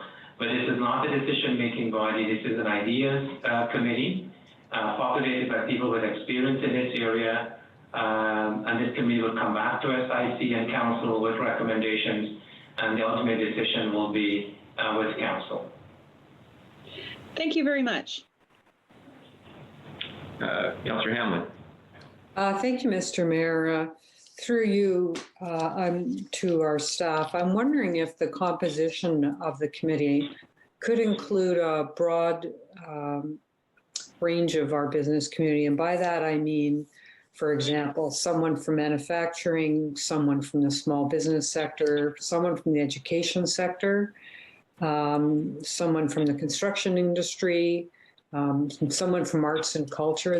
They have a lot of participants in our local economy, so that we are putting our tentacles as far out into our community as we can while we put this committee together. I'm very much in favor of this committee, and that's all I wanted to say. Thank you, Councillor Hanlin. I think we're in full agreement that we want to get as much diversity in the to represent our various business interests. CAO, do you have anything to add to that? No, Your Worship. Just that was the intent, is to have broad representation from across the business sectors, and to try and have people who can speak to the nuances of those individual business communities. So, thank you. Councillor Berman, then Councillor Comey, I see you. So I don't have any issue with this. I just want a few clarifications. Some have been done already, that there'll be a terms of reference that will come back to us, I would assume, and that there will be no, that the group won't have the ability to make any financial decisions that don't come back to us. I see. I'm looking at the article on the Mayor's Advisory Team. I'm assuming there's a lot out of that you said worked really well that probably led to an idea similar to this. We spoke very well, very highly of what came out of that. So my question is, if this committee reports back to SIC, it's a task force of SIC, they report to SIC, and SIC makes the decisions, what would be the downside, I guess, of making them a subcommittee or an ad hoc committee of SIC as opposed to this, what appears to be a totally separate entity? Well, I'll put that through the question. Okay, I'll put that through the clerk then. Certainly, through your worship to Councillor Berman, it's specifically providing for in a procedural bylaw that standing committees can establish their own specific task force, and they are complete once their duties are complete. So that's why we took the frame and terminology of task force versus an advisory committee or another subcommittee of a committee. Only for a defined purpose, and then once that purpose ends, then they become no longer relevant. Great. So further to that, further to that, then, and at some point there's an end date to this. That's a moot point, and it also, I'm assuming, is why it eliminates the need, as to other advisory committees, for council to have to go through the approve the nominees. Correct. Okay, that's great. Thank you. Okay. Councillor Comey, was it? Sorry, I've lost track of my 5 here. Thank you, Mr. Mayor. Further to Councillor Mcleod's comments, I too support the idea of an additional member of council. The deputy mayor certainly crossed my mind as our current acting BIA representative, so I would like to put that out there for his consideration and the consideration of council to ensure that the BIA feels that they have some representation as well. Okay, thank you. So I think the resolution we have before us, I think, is to move forward with this task force in terms of the nuts and bolts of what it's going to look like in composition. I think staff is going to flesh some of that out and come back to us with terms of reference. So I think we're in a position where we can call a vote unless there's other questions or comments, and then this will obviously be an evolving issue as we put together what this would look like for council's consideration. Deputy Mayor. Thank you, Mayor Saunderson. Just to follow up on Councillor Comey, if staff thought I could be of service, then I'd be more than happy to participate. Thank you. All right. Seeing no, oh, Councillor Gauri. Thank you. And just also following up on Councillor Comey's comments, I certainly can see the advantage of adding the deputy mayor based on his role as representative of the BIA.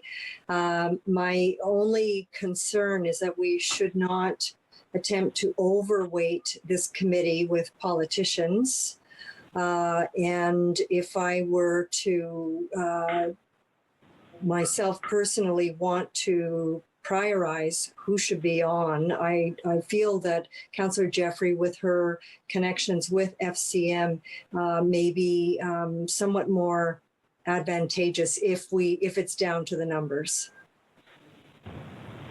Okay, thank you for that. I mean, I think we'll leave some of that in staff's hands. I guess what I can say is that we have reached out to the BIA and the Chamber of Commerce in putting together some of the recommendations for today. I got very quick responses both from the BIA and the Chamber of Commerce, and those have been forwarded on to Councillor Jeffrey for her discussions with FCM. So I think we're doing everything we can to get accurate representation, and I'll leave it to staff to flesh that out as we move forward. Your Worship, just one other point, if I may. The only consideration I put on the table as well is that we will circulate the terms of reference and the mandate, but I think we'll probably need some flexibility as well with the committee, so the committee can also have an opportunity to provide some input into the terms of reference. So what I would recommend is that we table some draft terms of reference, and maybe the committee at its first meeting can take a look at it and provide us with some feedback and comment. I don't want to put the committee in such a situation where they feel that they can't get the work done based on the reference that we would have put in place. Recognizing that this is not a committee that would spend money, for sure. I mean, that's not what I'm referring to, but they might need some flexibility in their margins to make sure that they can bring that economic clout to the table, as it were. Thank you. Any questions or comments arising out of that? Seeing none, I'm going to call the vote, and this time I start with me. So I'm in favor. Councillor Hanlin.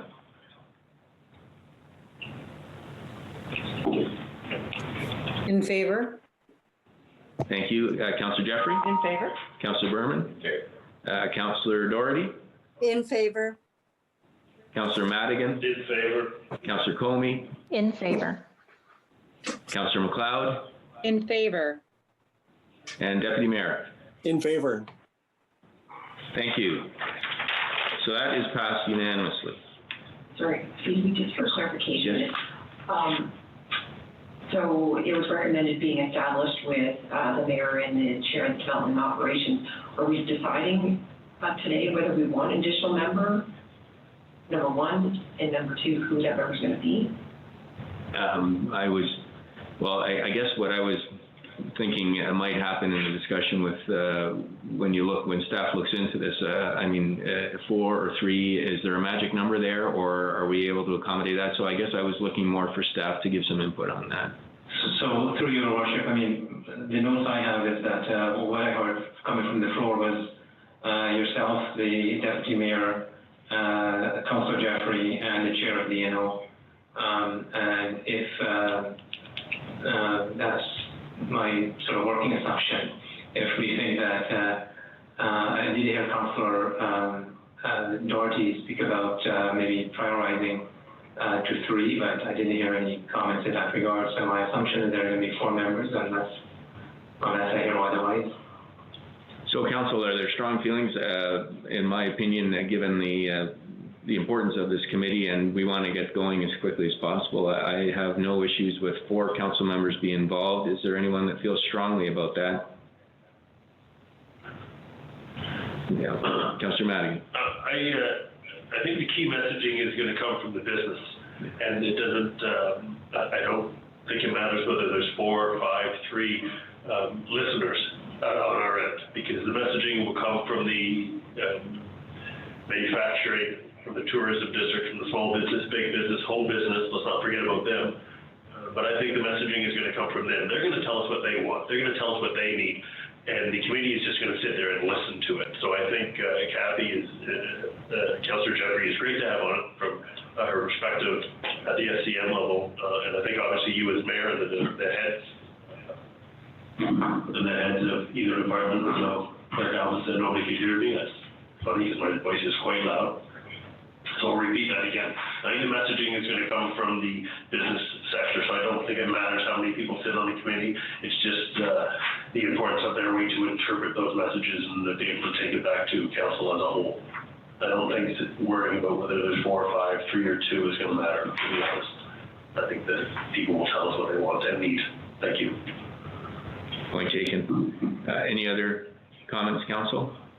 So that being the case, I think we'll move forward with the 4 and leave it to staff to come back with terms of reference.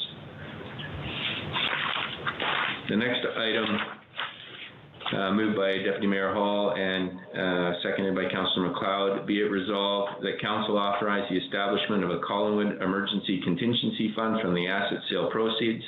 These funds would be accessed only for the support of the community through the pandemic, and once the provincial state of emergency has ended, any remaining funds be returned to the sale proceeds fund. Comments or questions, council? Councillor Hamann.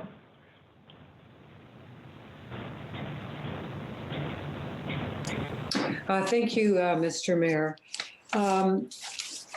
Obviously, if we're going to enact some measures, we're going to need some funding. But I was wondering if this would be an appropriate time for us to consider, before we allocate funds from the asset sales pile, to have some initiative where we review our budget for 2020. I think that there may be some matters that are in the budget that we would choose not to proceed with, given where we are today. And we also may find ourselves with funds from senior levels of government. For example, although I heard our CAO suggest that perhaps it would be good for us to proceed right away with public service projects, we have, I know, 3 large PRC projects for this year. And one of which, if I understand correctly, which is the waterfront one, which we're all waiting for, we may already be past the date, given the timelines I believe I heard, for this to be completed this year. So there may be some funding, for example, in that project. So and the other thing that's on my mind is, although it is costing us funds because certain facilities are closed, I suspect if we were to look at our budgeting, we would find on a case-by-case basis that we are also, saving funds because buildings are not being used. So I wanted to suggest that before we go too far down the road of setting aside $2.5 million, that we take a good close look at our 2020 budget and see what might be available there. And also, as I say, if we can wait another week or 2 and see if and how much funding might be coming from our senior levels of government, maybe. So I guess what I'm suggesting is deferring this for 2 weeks. To the CAO. Thank you, Your Worship, and through you to Councillor Hanlin. I mean, I think the idea of looking at our budget is a good suggestion, and we've actually, started looking at expenditure, but we haven't done the line-by-line review, which I think Councillor Hanlin is suggesting. The only consideration I put on the table is that a deferral for 2 weeks will not get us too far, because I would really, really be surprised if we get any clarity on upper level government funding in 2 weeks.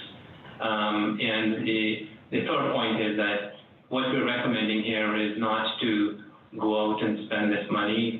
This money will be there, but I think we would have access to some amount of funding that we could look to if we need to move quickly on it. So my strong recommendation to council is that we can do the review that Councillor Hamann suggested. I think it will be the right thing to do given the situation we're faced with. And secondly, if council is so inclined, we can look at a lower amount if that would provide a greater comfort. But again, this is money being set aside, and if it's not used, it will return to the Treasury. But I don't think we'll get any clarity on federal or provincial funding in 2 weeks. 2 months may also be pushing it. And maybe if I can just do a follow-up on that. Point of order, Your Worship. I think Councillor Hanlin has called for a deferral, which does not get debated. Right. Anyway, I just wanted to ask a point of clarification on that thought before I get to the deferral, and I haven't asked for a seconder. The CAO, just by putting the money in the reserve, we're not committing to spending it, and in fact, any initiatives or measures would come back before council before any of those monies would be spent. Through Your Worship, and that's correct. Okay, so Councillor Hamann, you've asked for a deferral? Yes. Do I have a seconder? Councillor Mcleod? Then I will call the vote. All in favor of, oh, sorry, I got to read this out. Okay, so I'll start with you, Councillor Hanlin. Yes. Councillor Jeffrey. Opposed. Councillor Berman. Opposed. Councillor Doherty. Opposed. Councillor Madigan. Opposed. Councillor Comey. In favor. Councillor Mcleod. In favor. Deputy Mayor. Opposed. And I am opposed as well. So the deferral is defeated. Questions or comments, Council? Councillor Jeffrey, I had you, and then Councillor Doherty. Okay. Yeah. Thank you, Mayor Saunderson. I'm very supportive of setting the money aside. A little different from Councillor Hanlon. I would just want to know that any of the funding that comes after the fact would go back into the fund as well. It wouldn't be spent in addition to the 2.3 we set aside. We would offset that as best we can. And if that's the understanding, then I'm fully supportive of, legacy funds. I can't think of a better use than an investment in our community getting through something as major as this. I'll look to the CAO for comments. Yeah, thank you, Your Worship, and through you, Councillor Jeffrey, that's correct. And I also want to remind members of council that we have developed a mechanism to track all of our expenditures associated with COVID-19. So if and when provincial, federal, or any other money is available, we can easily access it. And if money were to come on our way, we will repopulate the asset sale fund rather than using it in addition to the 2.5. So this is basically a contingency, as the name suggests, fund rather than prominent or something that we are obligated to spend. Thank you. Thank you. Councillor Doherty. Thank you. Just a question of clarification. Would this fund be in addition to the costs that we will incur for the measures that we have agreed to take so far? So this would be deferrals of tax or water payments, costs of loss of revenue from facility operations, etc. Through you, Your Worship, to Councillor Doherty, no, we will begin to draw down from this fund for those expenditures, because those are expenditures that are not accounted for in the 2020 budget. So whatever loss we incur, for example, I think I added up close to 250,000, we will begin to draw down from this fund, because we have no other sources to get that revenue. Good, thank you. And if I may just continue, I appreciate Councillor Hamlin's intention to defer this decision. I'm wondering if we can leave the amount somewhat open-ended until we have had the ability, or Treasury staff have had the ability to go through the current budget and find existing sources of this money. Is it possible to make the decision to move forward, which I think is very important to do, but leave the amount open-ended? CAO? Sorry, Your Honor, I don't know what Councillor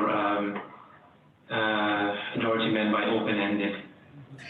So for clarification, Councillor Doherty, are you suggesting that we not establish a numerical envelope, that we are creating a reserve that's subject to the review of the 2020 budget would then be determined at a later date? Is that what you're suggesting? Yes, or as an alternative, to state the numerical amount as indicated in the motion, but no, never mind. That's no good. No, just, oh God, now I've completely lost my train of thought. Yet not to give a numerical amount, but to state in principle that we are prepared to set aside a fund of emergency money to support our community and our businesses during this exceptional event. I guess I'll look to the CAO. I'm not sure that undefined reserve is advisable. Yeah, thank you, Your Honor. Yeah, I mean, I think we need to put a number on here, and we shouldn't leave it open-ended. I don't think it's good fiscal practice to leave the fund open-ended. I think there should be a limitation on it. The numbers that we provide obviously will depend somewhat on the uptake, right? So we did talk a bit about some residents might still opt to pay their bills. So the exposure that we have, the fiscal exposure, will be dependent on the uptake. But I would strongly recommend, Council, that a number be attached to the contingency fund. I think what we're hearing, and there's been a lot of very good suggestions, and I guess maybe for clarification through the CAO, notwithstanding the fact that we're going to establish this reserve of $2.5 million, staff will be reviewing the 2020 budget to find where we might have efficiencies. We're going to be scouring our books and bank accounts at Town Hall to make sure that we're leveraging every dollar in a responsible way, and the contingency will be there for those costs that we can avoid. Is that fair? Thank you, Your Honor. We haven't formally started that exercise yet, but if this Council will, one thing we could do is we could take another look at the 2020 budget and bring forward some recommendations to Council on items that we might describe as discretionary for your consideration. But I just want to indicate that that's a fairly involved exercise, and the timing of it will depend on what else we've got staff involved in, because the priority right now is the delivery of critical services and redeploying staff into that area. So department heads are really working flat out to try and do some of those things. We can bring back some recommendations in that regard, but I don't want to make a promise that those recommendations will be imminent, because it will take some time for us to do what's being asked, if that's the direction of Council. Well, I think what we're trying to do immediately is just triage the situation, and as things unfold, we can take advantage of other options to try and find ways that we can find those efficiencies. Councillor Madigan. Thank you. If through you to Marjorie or to whoever you decide should answer this question, not to concentrate on the budget, but by percentage, what is wages and union contracts, and how much can Council realistically cut through this? I think it's great that we look at it, but let's not give them work just to give them work. They've got a lot of other important things to do, and I know they're doing their darndest every day, but it would be nice just to know realistically what can be cut from this. And I don't think Mr. Hammann's $2.5 million means we're going to spend it. It just means it's there just in case. But it's not going to give staff free will just to go out and start writing checks. This is a very critical time in this community's life. And if we don't put a number on something, then we won't know how much to help. Thank you. Marjorie, are you able to assist on the and answer Councillor Madigan's question? Through you, Your Worship, salaries and benefits represent roughly 25% of our spending. And then we have a police contract of a little better than $5 million, or right around the $5 million mark, that we can't cut out of the budget. I think I did the numbers at one time, and when you look at minimum standards and all of those other types of regulatory requirements that we have, that council probably has direct supervision or discretion over about 15% of the budget. Follow, Councillor Madigan. So can we put a number on that, just for the public and for the rest of the council, please? Yeah, Marjorie? I'll just dig out my calculator.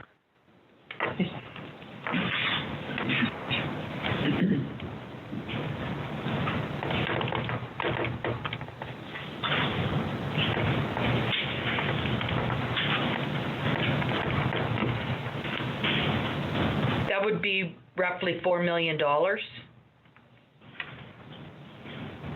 Thank you. Councillor Berman? Thank you, Mayor Sampson. But I want to come at this from two different angles. One, do we already established that any of the 2.5 or whatever it is that's spent must be approved by a vote of council, or have we not established that yet? I think we had. I'll the CAO, any drawdown from the contingency fund would be approved by council? Absolutely, Your Honor, except for the measures that are included in today's deliberation. Any additional measures will have to come out of council for approval.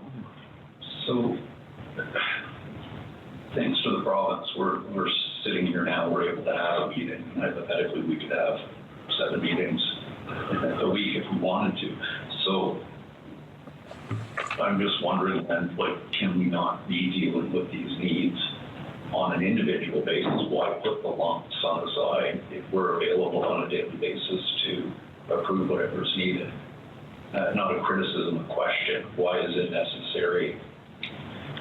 I guess for responsiveness, but I'll pass that over to the CAO. Thank you, Your Honor. We're dealing with unprecedented times. We need to make decisions quickly. This is not an attempt to circumvent the process. This is an attempt to put something in place that is robust enough to give staff and the public the confidence that we have some ability to access some funds to deal with the crisis out there. Any future drawdown in this fund will require a council decision. Yeah, I've got all that. Thank you. So then to go back to where the funds are coming from, they're coming from the $18.6 million yes, of public funds. And we did, if you guys remember back in budget time, we actually accessed $200,000 of the interest that had accumulated, but without going to the public to ask them. Ironically, it was the 3 of us that voted against it.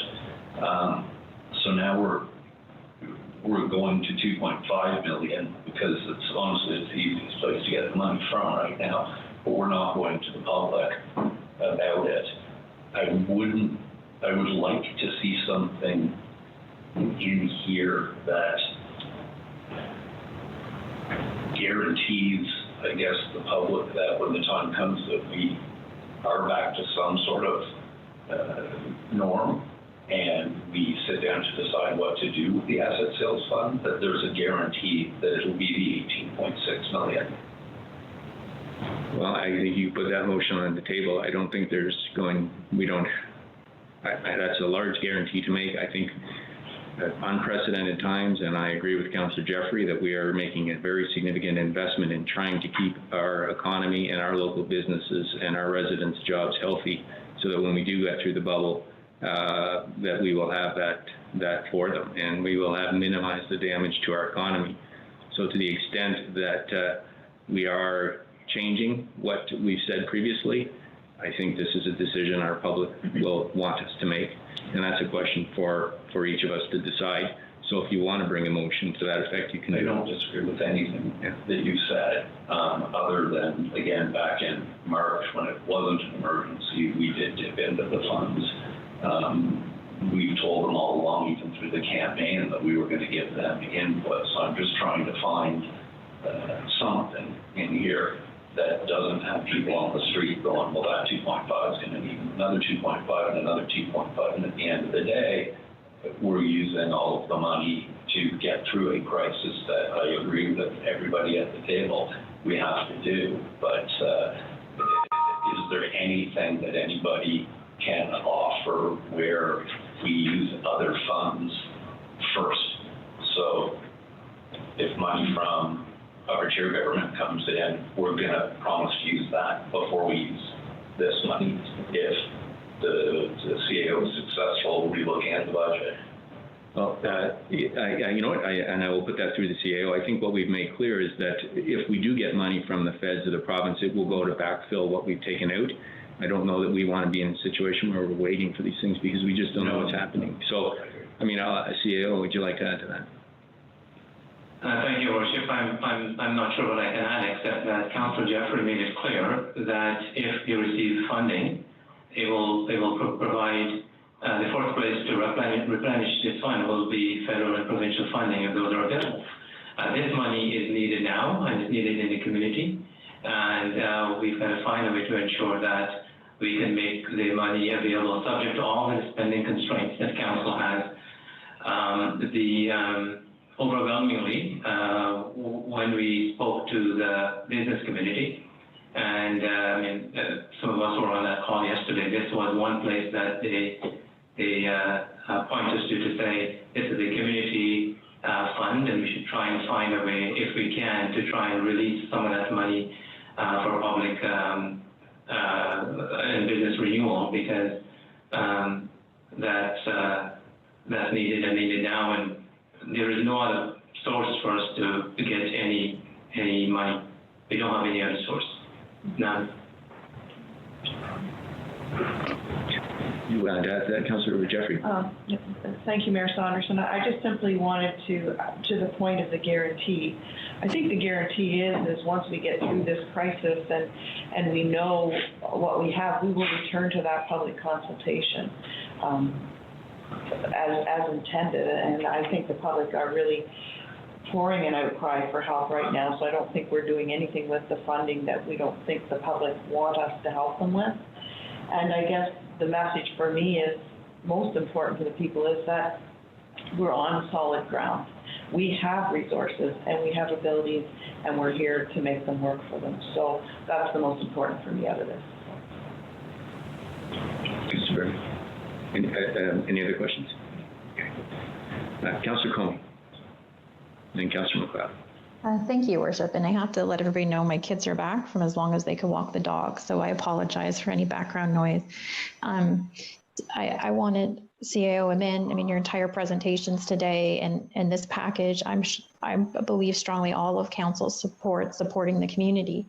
I'm a little concerned for our residents right now when they hear words like community and funds. And I want to make sure as a councillor, I'm able to explain to them what the funds really are. So just now I'm hearing you speak to needs in our business community, which we're all very passionate about supporting, but are we seeing some of this money might be available to our residents? Could you kindly help clarify who might have access to these funds? I don't want any mixed messaging going out to our residents right now that there's funds available to them, unless I'm misunderstanding, and this is a fund available to our residents who might be in need of support at this time. Thank you. Yeah, thank you, Your Worship, and through you to Councillor Comey. That's an excellent question, and I think that the reason why we decided to provide some immediate relief measures, and if you look at the relief measures, for the most part, they would provide equal benefit to the business community as well as our residents. The additional funding that we're asking Council to make available, subject to us coming back and getting approval for specific expenditure, would not be exclusively for the business community. This will be, when I use the word community, I'm using it in the broadest sense of the word. I mean the town of Collingwood. community, which would include our business and residents. One of the things we heard from the business leaders yesterday was, and I'm not saying this is how we really use the money, we heard a lot of issues about people who are living paycheck to paycheck, people who might lose their houses, people who don't have access to basic necessities, and people who are suffering from isolation and need some support from a mental health perspective. There's a plethora of needs out there that as a municipality, we're not obligated, nor do we have jurisdiction to do this.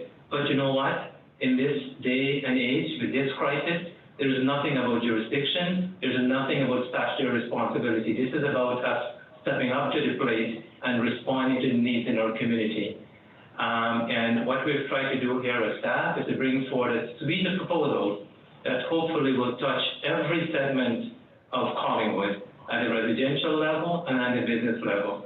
And on this 2.5 million, we're asking to have some offset limit that we can work with to come back to council with proposals to benefit our town. And secondly, if we are able to replenish this money from the federal provincial government, we will use it to put it back into our Collis, Power Stream, and airport asset sale funds. We're not anxious to use this money for this purpose, but we find ourselves in a situation where we have no choice but to respond in a meaningful way. So I thank you for your comments. I thank you for all the support that you've been providing to us and feedback you've been providing to us on the social services side as well. And we're hoping that, although it's not our primary responsibility, that we can respond in a small way to do whatever we can to make a difference. Thank you so much. That's absolutely beautiful. That's a wonderful thing. Thank you. I lost the next in line. Was there other hands up? Councillor Mcleod. Just to build on what Councillor Comey was asking. And I hear the passion in CAO Amin's voice, and I respect and admire it. But I remain confused about what it is that this fund is going to be used for. And so are we thinking we are going to pay people's rent? And if so, how would we administer that and that sort of thing? I'm trying to figure out what it is we're doing or being asked to do. Well, I think we, as the CAO has said, today is really kind of the first down payment of relief that we're going to be putting out to our residents and our community. And beyond that, we are asking staff to come back with suggestions about how else we might provide relief, how you would administer that relief, how we make sure that relief gets to the target population. It is not a simple task. And so what we are doing is giving, I think, some definition to the discussion by putting a 2.5 million window there so that we know that, or you're giving staff ideas about context in which we're looking to provide these various packages of relief that should come forward, and nothing can be done until it has come forward and been approved by this council. With that being said, I'll ask the CEO if you have additional comments. Yeah, thank you. And through you to Councillor Mcleod. Those are all considerations. If you look at the staff report, we look at a variety of stuff. We look at, is the wage subsidy appropriate? Do we look at if we were to pay a 10% rebate on tenants' rental fees? We look at who's renting and who owns and where will the money go? We look at waiving property taxes. We look at waiving, not only deferring penalty and charges, but waiving water and wastewater rates. So we've looked at a suite of options, and many of those options are very expensive. So we haven't ruled out any option, but we didn't want to do something that's not impactful. So before we spend the money, we want to make sure that whatever we're doing resonates with the residents and business owners who will benefit from this. And we want to hear directly from them. So we've done the math. We know what the suite of ideas and proposals could potentially be, but we don't want to execute them unless and until we know that they are impactful. So the money could be spent for a variety of things. For me, the criteria would be transparency, accountability, impact, and also measured in a sense that this might be a long transition before we get back to some normalcy. So we've got to make sure that, we don't spend all of it at once, and we're measured in our response so that we can stretch the funds as long as we can, subject to whatever the feds or Ontario might come up with. And I think that's a big variable right now. We don't know what the federal or provincial packages are going to look like and how they're going to impact our residents, and so we don't want to double up. We want to make sure that what we do is has major impact and benefit for our residents. And so follow up to that, to you, through you, Your Worship, to CIO and Min. You say you have a suite of things that that you're thinking through for this fund to be spent on. When might we see that list as council? CIO? Thank you, Your Worship. We're just working through the various suite of programs. We've got a lot of the background information done, Councillor. So, we could, I could circulate something to council in the next couple of weeks or so to provide a full range of all the considerations for your information. So it's not we're not going to be able to recommend any option or communicate what we might plan on doing, but we can provide you with all the information that we have on the various considerations we have quantified. So we can do that in fairly short order. But to be clear, thank you. But to be clear, we're not spending any of this until such time as council says yes to spending it. Through Your Worship, again, no. We're only spending what council approved today. Any subsequent expenditure will come before council for their approval. Oh, okay. So the 2.5 that we're approving as a community fund is we're just putting it aside so that we can use it someday in the future when we see this suite of stuff. Through Your Worship, it's contingency fund. It's not a community fund, and the only expense that will be deducted from the fund will be whatever decision council makes today.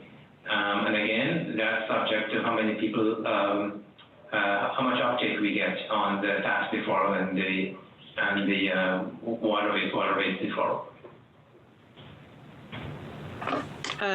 So one more follow-up at least. Sorry. So the $2.5 million that we're taking out of the Collis sale, that we're voting whether to take out of the Collis sale, we are going to, as of today, direct that money to cover the costs of people who decide to defer their property tax and their water and wastewater bills. Is that what I'm to take from that? That's already going to be spent? Yes, it's covering the cost of the measures that we're implementing today, yes. Which we estimate at somewhere around what? CAO?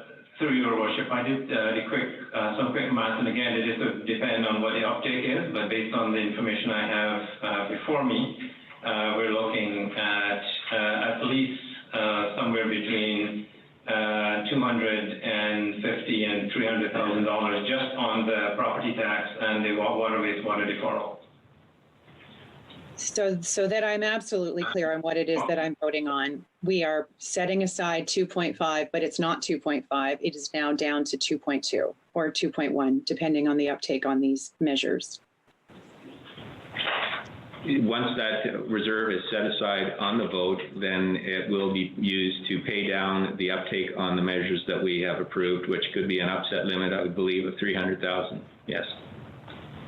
Thank you. Sorry, Your Worship, I just want to make sure that I'm not misleading staff, council with numbers. Marjorie, correct me if I'm wrong, but my estimate was on the tax and water, we're looking at, for the 3 months, approximately $250,000 to $300,000.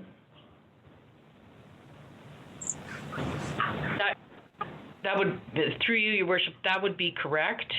It's the waiving of the penalties and interest. Yes, that would be correct. Thank you. And so that leaves 2.2 for us to decide about later. Or yes, perhaps depending on how that shakes out, yes. Okay, thank you. Councillor Jeffrey? I think I might have seen Deputy Mayor Hall. Oh, sorry, Deputy Mayor? Thank you. I just wanted to convey to the other 8 around the table and to staff that I think that this conversation has been excellent, and I think it's important that these questions are answered so we all clearly understand where this money is being drawn upon, how it potentially could be spent. My comment is just in speaking with members of the community, and particularly the business community, and I don't mean to sound like an alarmist, but when you look at where we were in January, February, and where we are today, I think that we as a council need to be prepared to have conversations beyond 2.5 million. And so my comment is more of a gut check, and I'll simply leave it at that.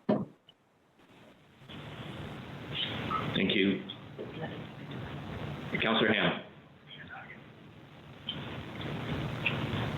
Thank you, Mr. Mayor. I participated in a conference call this morning with some of the community leaders, including people in the social services sector. And they have been engaging in discussions with the Prime Minister's office and senior people in other federal ministers' office.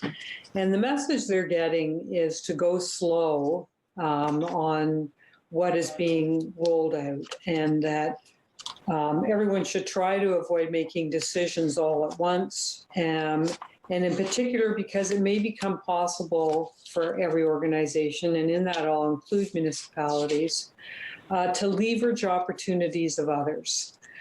So I'll just give an example, and I'm totally making this one up, but if the United Way decided to implement a program of some kind that we are able to then piggyback on to, the benefit of our residents, that's better than us going out and creating a program. So I'm mentioning this because I know things aren't going to unfold in the next 24 hours for us. I think we've taken a very good step today on the property tax and wastewater front. But I would just like to, bring to the table what I did hear this morning that the federal government is telling the other organizations it's dealing with that are hoping to bring out programs to help, to take it slow, be incremental, look for gaps, look to leverage opportunities that become available. And so in addition, I wanted to suggest that perhaps before the suite of measures comes back to us from staff, that we have that opportunity to look at our 2020 budget.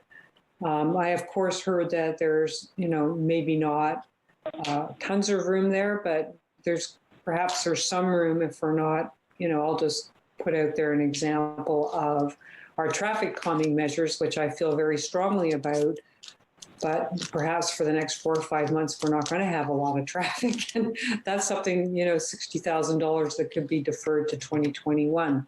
So I just give that as a tiny example, and whether we should be striking a budget committee that would comprise perhaps 2 council members that would meet with the senior staff and come up with some ideas and bring them back to council. So I just wanted to put that out on the table as suggestions for our staff and for council to think about. Thank you. Thank you, Councillor Hamann, and I think all those suggestions are duly noted. So we'll certainly have staff look at those moving forward.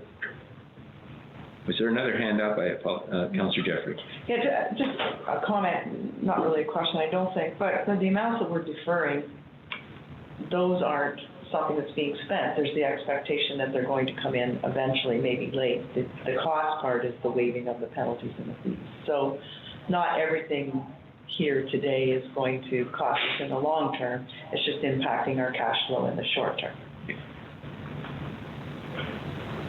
Yes, that's accurate.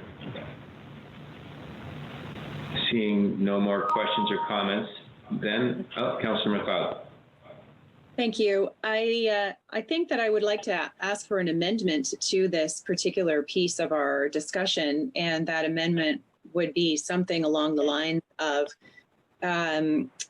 what Councillor Hanlin has been suggesting, which is that we definitely have a look at the budget and at projects that are not going to happen this year because of COVID, that we could redirect that unspent spending to go into this fund as well. or to find that money so that we can put it back if we can at all.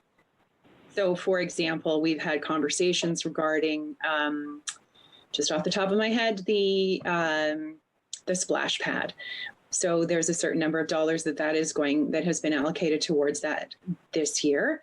If social distancing is still required for the foreseeable future, that is a project that we could possibly put on hold for a year, and that's a certain number of dollars that we are not going to be spending as part of our budget. And I think that we may need to, it may be wise for us to have a look at all of those sorts of projects, because we are in unprecedented times. Let's find unprecedented things and things to do, and have a look at all of the stuff that's on the table and that's in the budget. So I would like to move an amendment to this particular piece. That makes it contingent on looking at the budget and finding unspent spending. I will look for a seconder, and I think it all comes down to a question of timing, and I don't think there's any debate that we will look for those efficiencies moving forward, but the issue is whether or not that constrains our ability to provide the relief when we need it. So I'll look for a seconder. Is there anyone who seconds that amendment? Councillor Berman. Discussion on the amendment then. Councillor Berman? I'm seconding it and I'll vote for it, but I think it's exactly what the CAO said was going to be happening anyhow, so I don't think there's any harm in. Well, I guess it comes to a question of timing then, and maybe Councillor Mcleod could confirm this for me.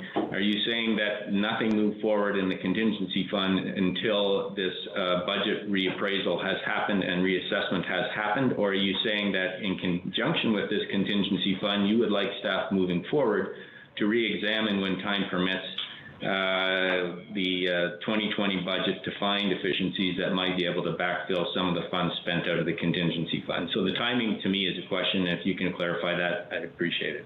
For me, the timing would be that it actually does happen, and that it does not. So maybe we need to put a date on it. But I think that it does have to happen in parallel. My personal choice would be that it would happen in parallel, and that it must happen. And that, okay. So what I want it articulated that it happen. Right, and I'm going to look to the CAO, but I think we've heard from the treasurer that they're going to be drawing people over just to handle the tax changes potentially. So we're going to be drawing out of manpower from other areas out of treasury to do that. CAO. Thank you, Your Worship. And just to reiterate what I said earlier, I think we're looking at this. In fact, right now as we speak, given the situation we're dealing with, we've got to reallocate staff, look at putting resources where we need it. The Treasury Department has very limited capacity to do this and bring forward a recommendation in advance of us accessing this $2.5 million. It's only prudent and it's good financial and budgetary management to do this. But my only concern is that we don't have the capacity to do this and bring forward recommendations with the kind of detail that I'm hearing in advance of us accessing this $2.5 million. We don't have that capacity or flexibility in the system to be able to do that imminently. And by way of follow-up, though, would we have, hopefully, depending on the role, how long we are in this crisis, but would we have capacity in the calendar year, assuming that we get through it, to do that type of assessment later and make the adjustments after the fact? Through Your Worship, absolutely. I mean, I think we have no choice, but we'll have to bring forward some revised budget deliberation to this council. But the timing of that is, I guess, what I'm putting forward to council for its consideration.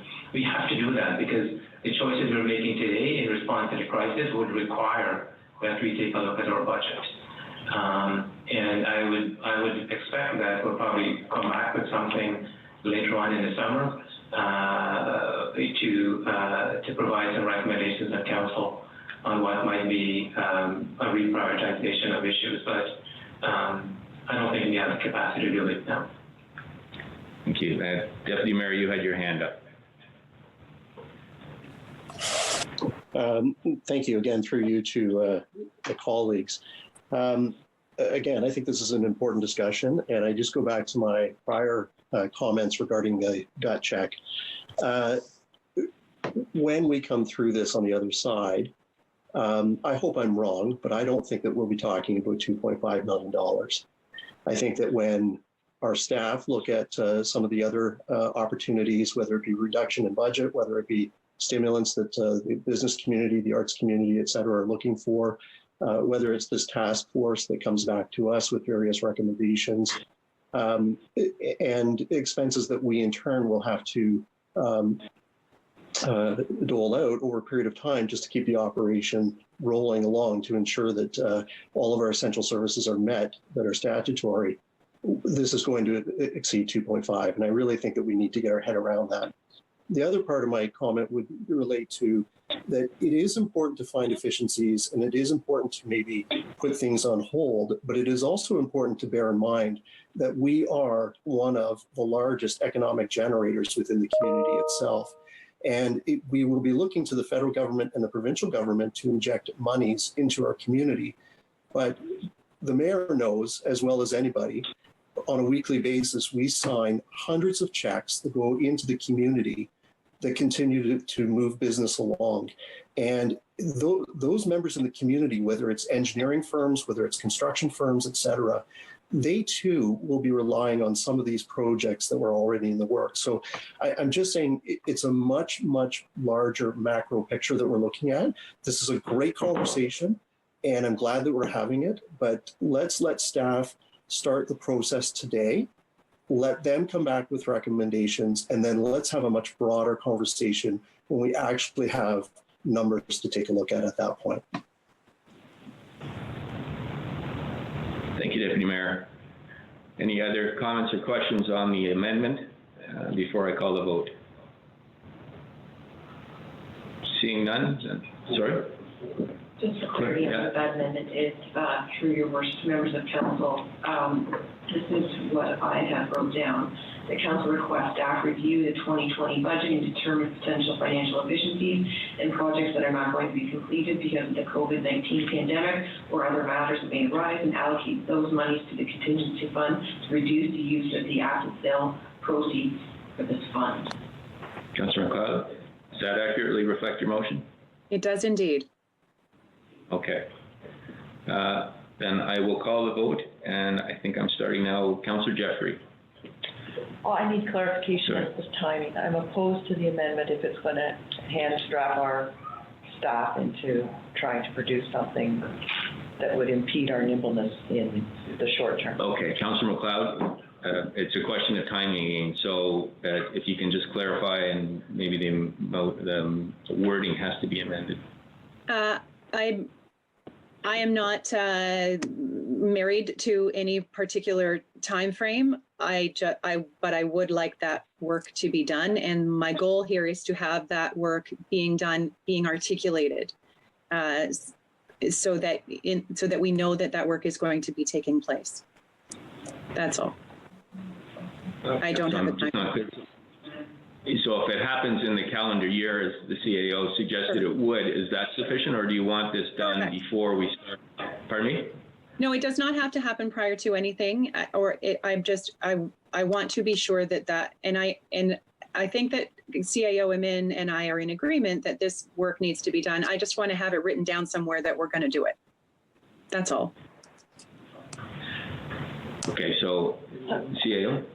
Yeah, I absolutely agree. I just want to clarify, and again, this is reflecting on looking at the clerk, the way the motion reads is that we can't spend any of this money until we do the efficiency review, and that will be the first place that we look to draw down from any support for the community. And that's where I think that nuance is what's worrying me, is that I think it has to be done, it should be done. My only consideration for council's, my only offer for council's consideration is that the staff not be restricted to draw down from the 2.5 prior to conducting this review, and I'll make one other point before I shut up, which is if we find money from the contingency, from that contingency review, that money will go back into the contingency fund, or they call it sale funds, right? So we'll repopulate whatever we use with any efficiency that we would have derived. So can I make a recommendation? Yeah. I'm going to just, maybe what we do is, and Councillor Mcleod, you can tell me if I'm capturing what you intend, but can we add a second paragraph that would say, and that council instructs staff within the fiscal year to conduct a review of the 2020 budget to find any efficiencies as a result of the COVID-19 pandemic or others, and apply those efficiencies to replenish the contingency fund. Is that something? Is that what you're really looking for? That is what I'm looking for. Thank you, Your Worship. My thought is that there are going to be projects that are not going to take place, and that I would like to see those dollars that we have allocated for those projects removed from, reclaimed from the budget and put into this fund, which I, with respect to the Deputy Mayor, I get is going to be bigger. My plan is to find more money that we will need. And so if we find it in projects that aren't going to take place, then okay, I'm fine with that. But let's do that work.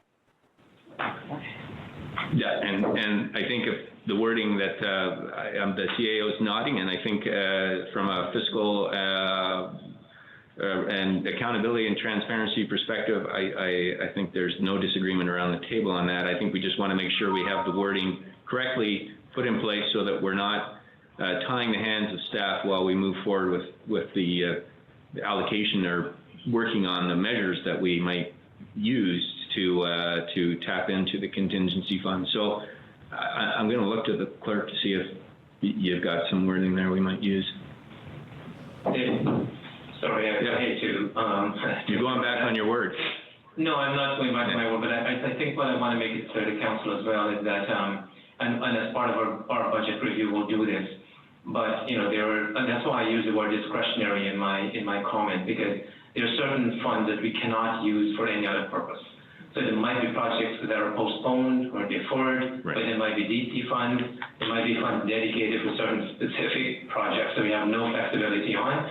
So I don't want to mislead council. There's going to be capital projects that are deferred, there are going to be operational costs that are deferred, but the word discretionary is important because some of these monies cannot be used for other purposes as a result of statutory and other obligations.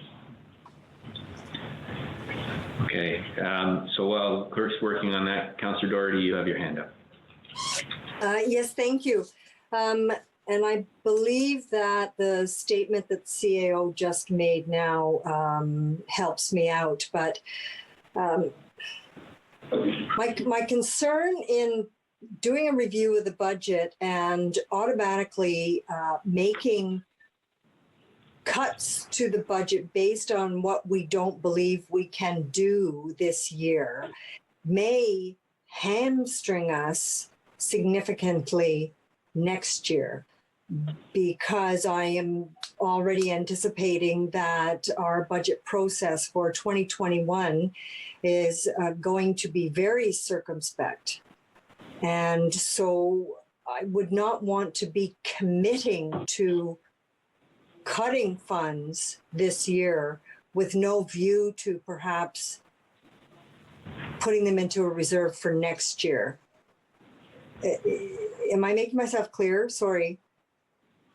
No, I think so. I think what you're saying is that it's fluid, and if a project gets delayed, it's going to show up on the books next year. And so, how do you fund it the following year? And I would ask the CAO to respond to that.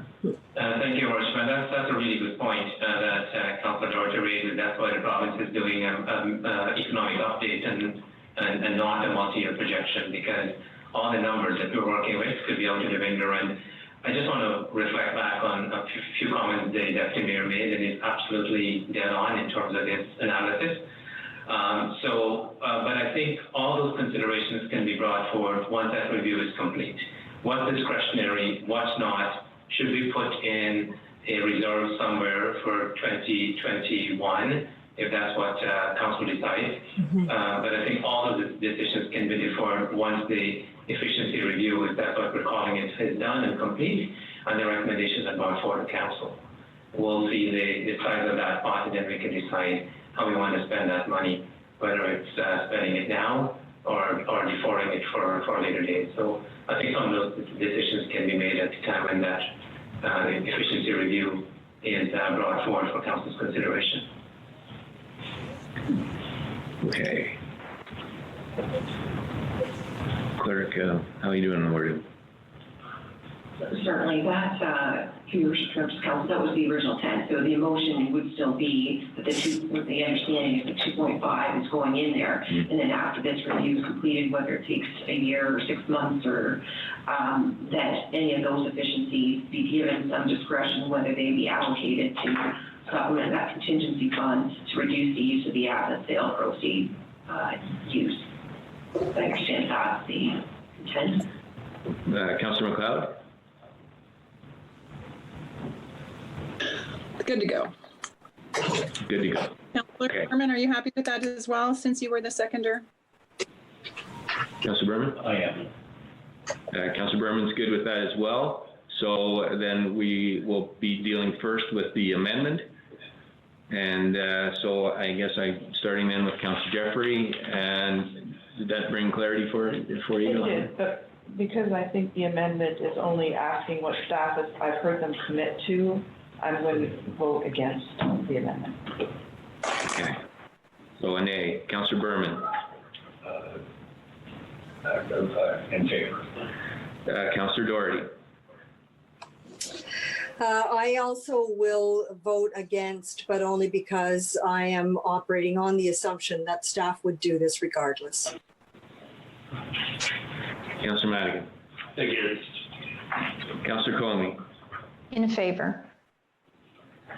Councillor Mcleod? In favor. Deputy Mayor Hall? I'm going to vote in favor. I will also vote in favor. And Councillor Hanlin?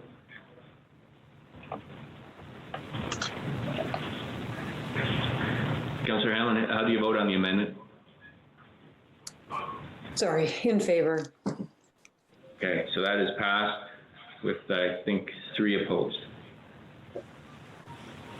And now we're back to the main motion, moved by Deputy Mayor Hall and seconded by Councillor Mcleod. Be it resolved that Council authorize the establishment of a Collingwood Emergency Contingency Fund from the asset sale proceeds. These funds would be accessed only for the support of the community through the pandemic, and once the provincial state of emergency has ended, any remaining funds be returned to the sale proceeds fund. And I'm just going to look to the clerk for clarification. We don't mention the 2.5 million in there. Is it necessary to put that value in there? Being valuable. Okay, so I'm going to read the first sentence again for clarity, that Council authorized the establishment of a Collingwood Emergency Contingency Fund of $2.5 million from the asset sale proceeds, and that the balance of the motion remains the same. So unless there's any comments or questions, I'm going to call the vote. So Councillor Berman? In favor. Councillor Doherty? In favor. Councillor Madigan? In favor. Councillor Comey? In favor. Councillor Mcleod? In favor. Councillor or Deputy Mayor Hall? In favor. I am in favor. Councillor Hanlin?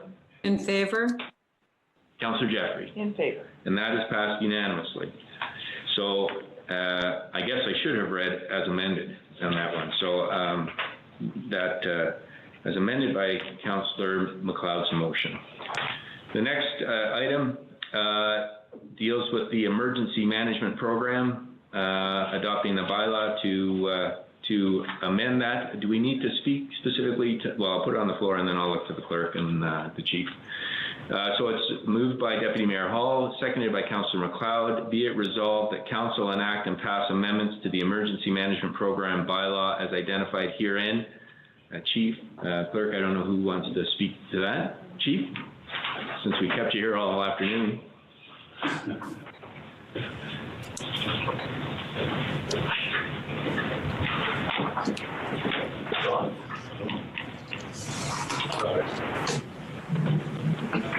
can speak loud enough if that's okay. If you can, that would be great, Chief. The idea behind this is that we've worked over the last Sorry, just interrupt. Can everybody hear that okay? Is everyone hearing all right? Okay, Yes. we got the thumbs up. So go ahead. So the idea is we've been working out over the last year to redo our plan, which is Schedule A of the bylaw. With the plan, there's, as I said, in my emergency management 101 with you a couple months or a month ago, there's a public sector and a private part of the plan. Councillor Hanlin caught that there was one thing missing out of the definition of the plan, which I don't know if there was a link, and that's why it didn't get moved forward to the website. But that's another reason I'm asking for these authorities. The plan changes so rapidly. I was bringing it, going to put it on the agenda and have this here for March, and this with the pandemic arising, it kind of superseded what I wanted to do, but then we thought it was important that I had the opportunity to adapt it. Over the last week, I could probably make about 30 changes to the plan and any of the appendix in the in Schedule A of the plan because of what's coming out with recommendations from both health sectors and from emergency management through the Emergency Management and Civil Protection Act. So this is why this is on the table. The plan has been condensed. We went from a folder this big to a folder this big. The public plan is maybe about not even a quarter inch, but the private plan is 3 inches big. And that's what we operate our emergency center on. I do apologize, the council doesn't have full access to the private plan, but that's how the act's set up right now. And I believe that could change with it's not relevant to freedom of information, so I don't have to release anything in the private. But I think in the future you'll see that there'll be updates and better understanding through council, given more rights to see the private part of the plan. So that's kind of basic my description there.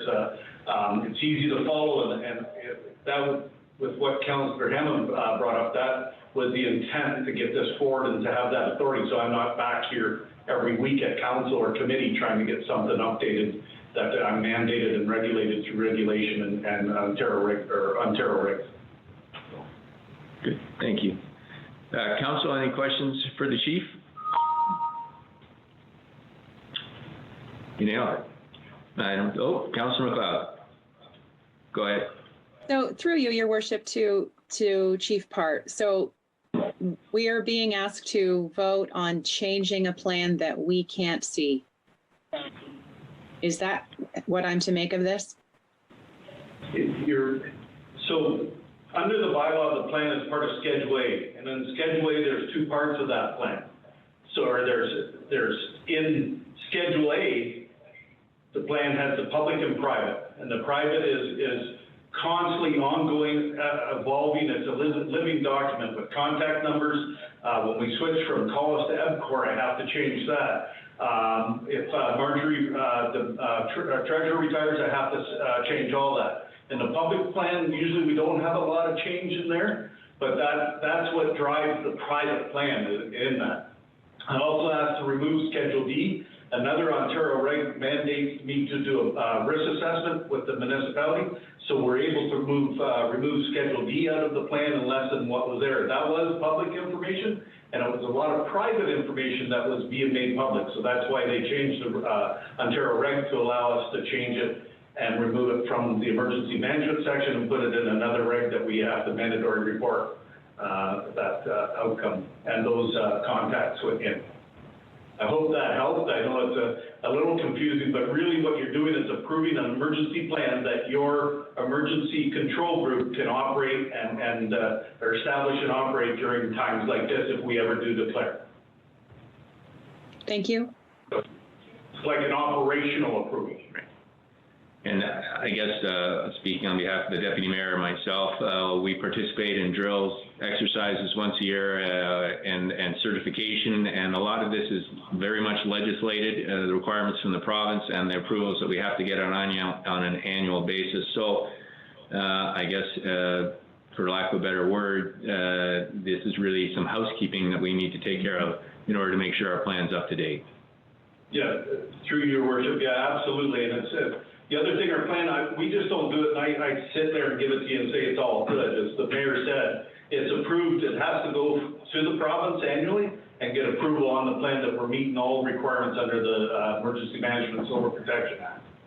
So. Any other questions or comments, Council? Councillor Hanlin.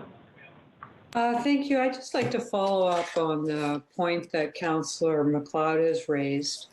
And it just seems contrary to common sense to me that we would be voting to amend a schedule that we say is attached to the bylaw, but in fact we can't see it and it's not attached to the bylaw. So I'm just looking at the bylaw itself, and there's 4 parts to it. And I'm wondering if all we need are the 3rd and 4th paragraph to be a functioning bylaw. Because 1 is us amending Schedule A attached to the bylaw, which isn't attached and that we can't see.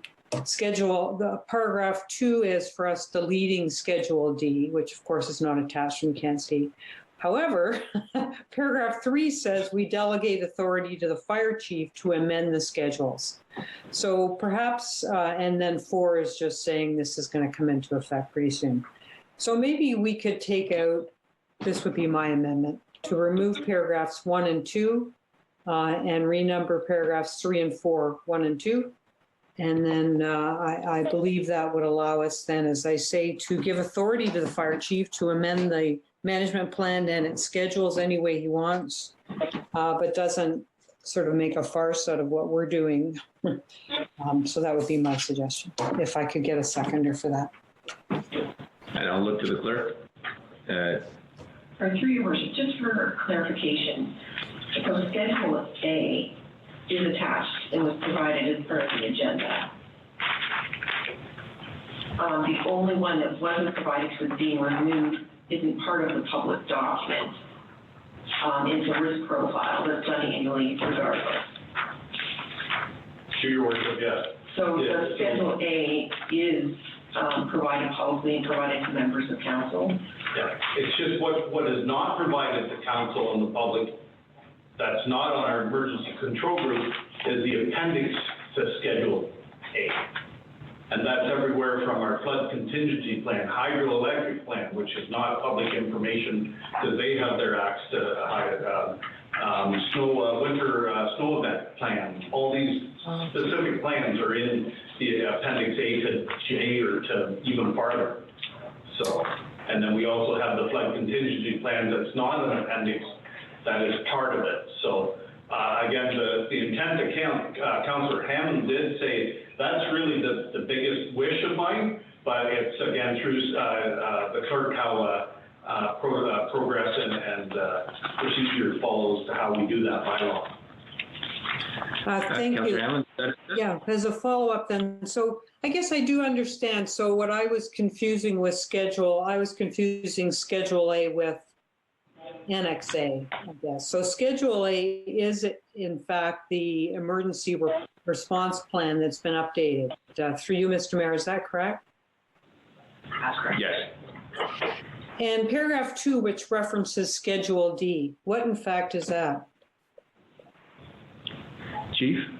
Schedule D was a review of any infrastructure and community risks. So the Ontario government just passed legislation that by 2023 we do annual reporting on that. So they removed it out of this to allow us not to have to include it in the emergency plan. But I still annually have to do an emergency risk or a community risk assessment and produce that to the province as part of my mandate. So that's why we just are allowed to take it out of the plan or out of the bylaw, and I do it, I report it in another way, which I can also share with council when I do it, but I don't know if you'd understand a lot of the provincial jargon that you have to put in it to be better, or to explain it the best, but that's what Schedule D is. Thank you, that's really helpful, and I withdraw my concerns. That's satisfied me. Thank you. Okay. Any other questions or comments, council, before I call the vote? And I've lost my paper. We are now starting with you, Councillor Doherty. In favor. Councillor Madigan. In favor. Councillor Comey. In favor? Councillor Mcleod? In favor? Deputy Mayor? In favor? I am in favor. Councillor Hanlin? In favor? Councillor Jeffrey? In favor. And Councillor Berman? In favor. So that has passed unanimously. And now I have the actual bylaw. So it's moved by Deputy Mayor Hall and seconded by Councillor Mcleod. Be it resolved that bylaw 2020-21, being a bylaw to amend bylaw number 2016-90, emergency management program and emergency response plan for the town of Collingwood, be enacted and passed this 25th day of March 2020. I'm assuming there's no questions or comments, but if there is, let me know.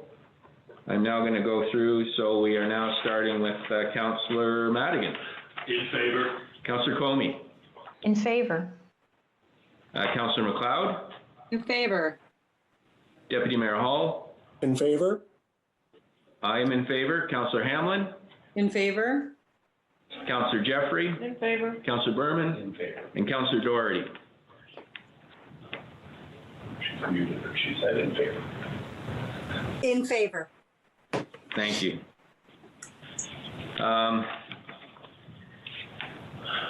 next item up for discussion, and just because this block jumped up on my screen, it may have come up on yours as well at home, but according to the news feed, the provincial government has just approved $17 billion, or I guess put on the floor $17 billion for COVID-19 relief, and hopefully we'll know the particulars of that as we move forward.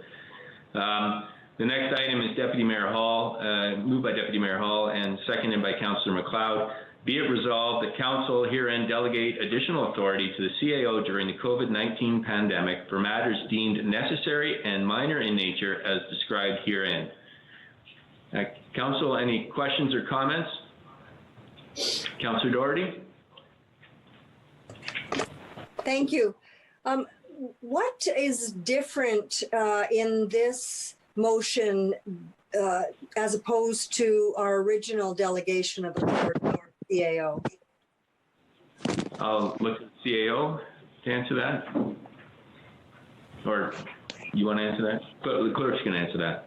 Certainly, through your worship to members of council. The difference is during our emergency meeting that we held on March the 13th, the delegated authority, even though we expressly discussed what that would look like and options that were minor in nature that the CAO could take with that authority, the wording in the actual resolution, as pointed out, is specific to only extending or reinstating programs or services.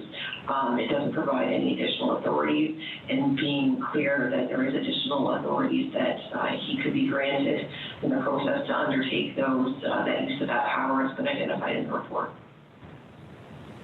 Does that assist, Councillor Doherty? Yes, thank you. Other questions or comments? Councillor Jeffrey? Just briefly, I think in his report, the CO referred to reallocating resources. Is that human resources, financial resources? What resources are defined in that word? I'll look to the CAO. Thank you, Your Honor. Through you to Councillor Jeffrey. It's primarily human resources. It's dealing with the pressures across the organization and how we might allocate resources to optimize our business continuity plan. I don't plan on reallocating money assigned to projects or anything of that sort. Just wanted to clarify. Thank you. Any other questions, Council? Seeing none, I will call the vote, and I think I'm starting with who did I start with last time? Okay, so Councillor Comey. In favor? Councillor Mcleod? Favor. Deputy Mayor Hall? In favor? I am in favor. Councillor Hanlin? In favor? Councillor Jeffrey? In favor. Councillor Berman? In favor. Councillor Doherty? In favor. And Councillor Madigan? In favor. That is passed unanimously. The next item is Advocacy Piece, Deputy Mayor, moved by Deputy Mayor Hall and seconded by Councillor Mcleod. Be it resolved that Council petition the federal and provincial government and applicable advocacy organizations to continue to work with municipal governments, local businesses, and the community to implement changes as quickly and prudently as possible with respect to financial relief and programs to benefit Ontarians and in particular small businesses and tourism. Questions or comments, Council? If I'm actually going to ask Councillor Jeffrey a question, just maybe you can update us on how the discussions have been going through FCM and what kind of response you're getting. Thank you very much. So the most important message, Mayor Saunderson, from FCM was an open dialogue with municipalities to cover off any help that they needed advocacy for that had not been covered off in our initial conference call. I was able to provide that report to staff and council. So it's important, and one of my questions here is I hope that we're taking the opportunity. I know we have, Mayor Saunderson has forwarded a couple of great suggestions from our business community in terms of advocacy that we need at the federal, not just the federal, but that's who I'm dealing with at FCM. So I've been able to do that. So the things that FCM have been touching on and I'm hoping to bring in under other business are I'll cover them under there because they're kind of independent of this, but I would expect no less than that we have to be doing this. Thank you. Any other questions or comments, Council? Councillor Hanlin. Yes, thank you, Mr. Mayor. I noticed during our CAO's presentation, he mentioned looking for approval to write to senior levels of government in support of our tourism industry. Is it applicable? Is it possible in this section to add that authority in? And maybe this is a question for you, Mr. Mayor, to our CAO. CAO, do you think does this a resolution give you the direction you need, or should we be amending it? I don't think we need to amend it. I mean, the intention here was to Your Honor, try and write letters in support of other municipalities to elevate some of the discussions we've had with our community and with our business leaders. And that would include all aspects of the economy, tourism, small business, the accommodation industry, and the like. So I don't think we need to amend it. We'll exercise judgment in using whatever instrument it will work. Okay. Is that just Councillor Hamann? Yeah, that's great. Thank you. Good. Any other questions or comments before I call the vote? Seeing none, and I'm starting now with Deputy Mayor. I'm in favor. I'm in favor. Councillor Hanlin? In favor? Councillor Jeffrey? Definitely in favor. Councillor Berman? In favor. Councillor Doherty? In favor. Councillor Madigan? In favor. Councillor Comey? In favor. And Councillor Mcleod? In favor. That is passed unanimously. On my agenda here. So 8 on the agenda, notices of motion. Are there any notices of motion? Seeing none, county update. Sorry, Councillor Comey. Thank you, Worship. My last understanding from Clerk Almos is I believe this would come under notice of motion, but I'll look to both the clerk and CAO Hamann and possibly Treasurer Leonard. But I'll begin by saying that I caught my attention in the budget, the $150,000 funds allocated for hospital redevelopment, and that coincided with seeing a plea from our hospital for PPE equipment from the community. They've asked any businesses or residents who might have any extra to come forward. And so I thought I would bring to council the idea that possibly we amend the purposes of those funds to be available to both and or hospital redevelopment or the need for PPE equipment during this time. Okay, in discussion with the clerk, she has recommended this come up under item 10.1.1, and we can deal with it there under other business where direction may be provided. So definitely going to deal with that. Okay, thank you so much. Okay. Did I see another hand? No, okay. County report, Deputy Mayor, you just give us a brief comment on the status of the affairs at the county and the measures that they've been taking as a result, or we have been taking at the county level as a result of the COVID-19. Well, thank you, Mayor Saunderson. I think everyone around the table knows, and probably the vast majority, that the county was one of the larger upper-tier municipalities to declare a state of emergency.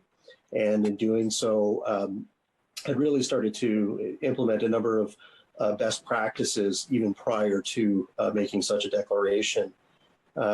Council as a whole was advised that we would not be meeting for the month of March. And in fact, our next meeting will be April the 14th. And that meeting will be conducted in a similar fashion to the way that we are meeting this afternoon in some type of digital format or audio format. The county, as you know, operates many of the essential services to our community and neighboring municipalities, whether it be residents for senior care, whether it be for ambulatory care, whether it be the pickup and removal of waste. These are all deemed essential services, and the county maintains and is continuing to ensure that those services are executed in the way and shape that our residents expect. Landfill sites were closed to the public.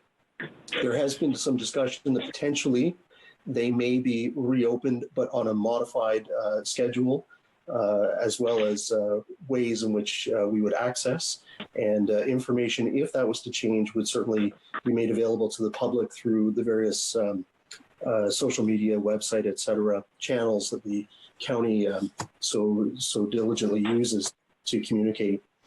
I think that's it. I mean, really, I think the mayor and I have spoken very highly, and those who have worked with the county in the past know that we have a fantastic staff, and the staff at the senior level have a wealth of team members throughout all the various departments to be able to ensure the county's resources are being expedited in a judicious manner to ensure that we are meeting this global pandemic head on behalf of the residents. And I think that they are doing an excellent job. I did want to pass along, this has nothing related to our meeting today, nothing related to COVID-19, but a sad note on behalf of the county. This is the third member of our county council this term, but the deputy mayor for Ramara Township, John O'Donnell, who is serving his second term, passed away this morning due to cancer. And so I, on behalf of mayor and the municipality, the town of Collingwood, want to pass along my condolences to the deputy mayor, John O'Donnell's family, to his colleagues in Ramara, and to our colleagues within the county who have gotten to know, and for those who've known him much longer than I have, who have tremendous respect, have really enjoyed the opportunity of working with him. He is very highly regarded within Ramara Township and was highly regarded at the county level as well. Thank you. Yes, I would just add my own personal note. John, I got to know John quite well, and he was famous at county for constantly winning the Warden's Curling Briar, and a very good golfer too. He'd been battling cancer since approximately 2003, and I think it all came as a shock to us because we all figured the man was indestructible, but he will be greatly missed. Thank you, Deputy Mayor. So under other business 10.1, we have a number of other municipal support opportunities, and Councillor Comey, I'll let you lead off since we had deferred your item down to this. Oh, thank you, Mr. Mayor. I appreciate that. I suppose it just I would just restate what I had said earlier, which was it certainly caught my attention that these funds are there. I think during this time of crisis, it's reasonable that if our hospital has a call out for PPE equipment that hopefully they won't have to use, but may well need to, that we make these funds available for that purpose. I'll look to the CAO or treasurer just to confirm the status of the funds. Through your worship, I'll ask the treasurer to confirm the status of those funds. Marjorie? Okay. Sorry, Marjorie, we lost you. Yes. Yeah, I had to mute and unmute. Those funds were actually removed from the budget. They're not in there anymore. And I don't believe it's actually the funding that the hospital is having trouble with as much as it is actually sourcing the equipment. The products are just not out there in the marketplace. Right. Certainly I saw the call out as well, and I'm wondering if there's a way that their municipality can assist the hospital as our frontline care facility for our residents. So I guess I'm open to suggestions. Councillor Comey, if you want to ask that a portion of the contingency fund be made available to the hospital for purchasing necessary supplies during this pandemic, or what would you like to proceed with? Thank you, Mr. Mayor. I think that's very reasonable, and I appreciate the Treasurer's comments. Of course, they're just a mass shortage of them altogether, but maybe they'll have to pay a premium or some such thing. I think my thought is that this council will be supportive of that idea of making funds available to our hospital at this time. So I would be open to that very much so. Perhaps we could leave it with CAO admin to have a discussion with Nora and see what their needs are and come back to council as soon as he can, ideally, and let us know and move forward from there. CAO, is that? The CAO is giving a nod of agreement. Well, you can see him too. So I think that's a great way to proceed, and we'll reach out to the hospital and see how best we can assist them with the supply shortage. Wonderful, thank you. Now, the items that are listed on here, were they raised by council? Should I be, so this number one, morale boosting, morale building? I think it was on my list here. Okay, so, well then why don't I do this? I'll pass it over to you, Councillor Jeffrey, and you can carry us through, and if any items get left out, I'll canvass those. Okay. All right, so the ones that are on the list, I just was trying to come up in my mind of a way to start kind of a think tank and how we could help. And the morale building and celebrate and reward frontline workers, again, that would be something I would ask maybe staff to think about. And oddly enough, with the hospital, I originally was thinking lunches and things, but they can't process food safely into their facility. So my second thing was to go to their list. I know they're publishing online because they're asking people to go online to see what it is they need rather than just send things that they're not asking for. So I think Councillor Comey's suggestion is a really good one that way. But we have so many people on so many positions that are on the front line, and I really think we need to maybe find a way that we can support them somehow. So I'm just going to leave that out there. Somebody may have a better idea than me in that. The transit cab fares was one to think about in the case where we do have to shut down our transit. We have a vulnerable population who still need to get to appointments or get to healthcare or get to a pharmacy, and that we would have some kind of contingency plan there to make sure, by definition of however we define vulnerable, that they have the ability to get where they need to go. The dog parks, I think we've taken care of. I have been concerned with a number of people still getting together in dog parks and things, so I think we've addressed that already.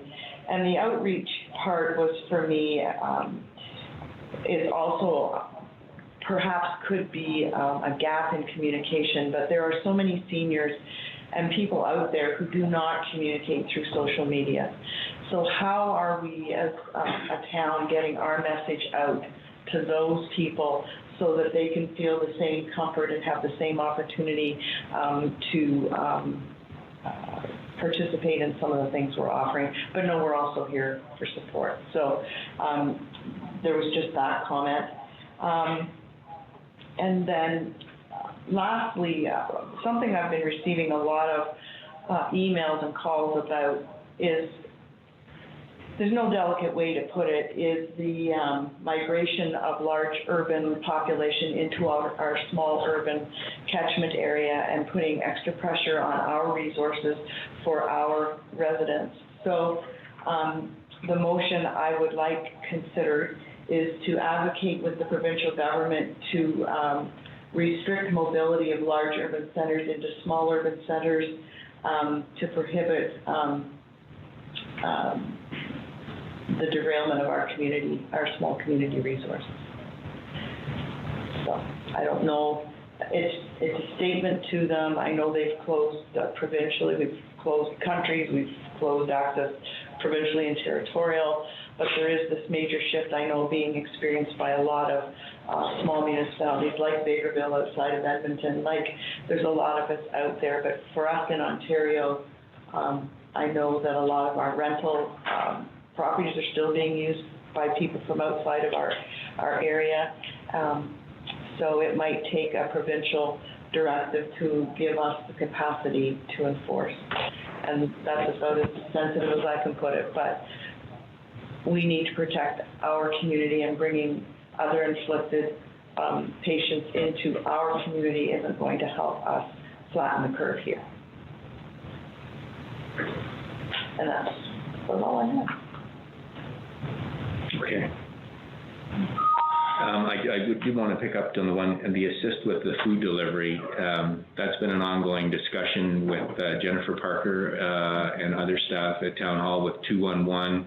There was a teleconference last Friday that I participated with, the United Way of Grey Bruce, and they have an online platform there, We Do, that matches volunteers or recruits volunteers, and then also residents in need for things like food delivery, medication and other essentials, as well as just social time. So we're trying to get that platform up and running in Collingwood so that it's available for our residents. Certainly, as Councillor Jeffrey pointed out, not everyone is online, so we hope to have a phone number as well, and so that residents who are staying at home, who are either vulnerable or self-isolating, can abide by those restrictions and have a source of support for food and other essentials. So I think it's part of not only the community building and morale, and certainly there's many people in our community that are engaged and trying to find ways to reach out and become involved, but it also provides support to individuals so that they can isolate and stay out of the social world, and make sure that they're respecting the requirements, whether they be symptomatic or have been around somebody or just somebody who is compromised or susceptible. And so we want to make sure that we take care of our population, and hopefully that will be up and running very shortly. CAO? Thank you, Your Worship. Just on commenting on the community outreach piece, we're also looking at greater utilization of radio ads, newspaper ads. We discussed that those communications channel at our department head this morning, and Adam is just working on some public service announcement in that regard, so we can reach a wider audience who don't have access to the internet. So radio and newspaper ads will start making their way into the system in the next day or so. Also, if I may comment on the consideration about restricting mobility. I think it's something that we can consider, but the practicality of that becomes problematic. It's really difficult for us to enforce that, and this has got to be a provincial initiative. And the other consideration I'll also ask Council to think about is that when we get over this and we want to rebuild, part of that will be attracting people and bringing in people into our community. So I think the motivation is absolutely well-intentioned. I just worry a bit about the implementation aspect of it, any kind of message you might be sending to the broader community. Councillor Jeffrey? Yeah, thank you, Mr. Mayor. I guess for me, it's just that sometimes it's the statement, like we're making statements about dog parks and about our playgrounds, but we can't enforce it. We know that some congregation is still going on in facilities, but sometimes just making the statement to have people understand that by going into other communities, you're putting others at risk. And I think we just have to become a lot more considerate of each other in the bigger picture. And so if that's, I mean, council has to have an appetite for it, but if that's just a letter to the province to say, can you make a statement about this? For me, I think if you don't speak up, then they don't know what's going on, or they don't. And I guess just for clarity, what you're really looking for is renters, or you're not looking for weekenders or own who pay taxes in the community. What you're really trying to center out is those that have no connection to the community, that are just coming up and for the day or renting for the weekend. And we're trying to restrict that mobility, and I think the Premier's been pretty clear on that, but I agree. So I would look to the clerk then. Do we need some form of direction or to address Councillor Jeffrey's concern? Through your worship, to Councillor Jeffrey and members of the council. I'm just reading the resolution that council just passed about petitioning the federal and provincial government, providing our letter to them, and we talk about various programs, including financial relief, but other programs, and we could include this concept in that correspondence if that's sufficient. Does that work, Councillor? That would be terrific. Okay. Thank you. Is there anyone on council that has any concerns with that being included under the rubric? Councillor Hamann.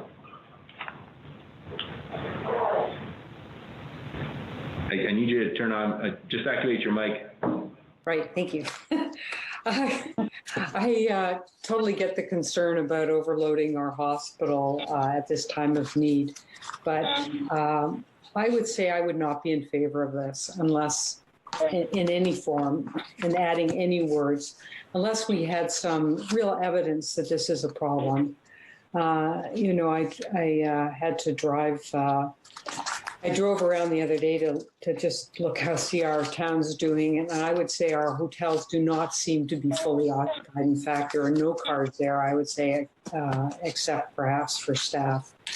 I would want to make sure that we are not saying to our part-time residents to go home, because that would be a terrible thing for us to be expressing to people who consider Collingwood their home, maybe are spending 4 or 5 days a week here, but still have a foot in Toronto. We have a very unique community here, and I'm aware of some communities in Canada, like Tofino. I think they've told all their tourists to go home, but I believe the full-time population here is 300, if it's that. It's a sort of a different animal than what we're facing. And so, as I say, without real evidence for me that this is a problem in our community, I would not be in favor of this. Councillor Jeffrey. Yeah, no, just to clarify, I'm not suggesting for 1 minute that we're speaking about people who are taxpayers and are part-time residents in our community, but I have had calls, specific concerns. There's no way to enforce it, but they know there's extra cars in places. There's people that are unknown to them that are in, and I would not say it if I did not know that it was happening. Councillor Doherty? I'll get back to you. So I've got Councillor Doherty, and then I have Councillor Hanlin, or Councillor Gomi, and then I'll let Councillor Hanlin speak again. Thank you, Your Worship. I do support Councillor Jeffrey's suggestion here, and I absolutely would not want to convey that our part-time residents and even visitors are not welcome. But Councillor Jeffrey's concern and the concern that she has heard from other members of the community, this has been experienced in other communities in Ontario. I know of members of the AMO board who have sent messages to their visitors and part-time residents that they should perhaps consider staying where their hospital service, where they are the base of their hospital services, and not to prevail upon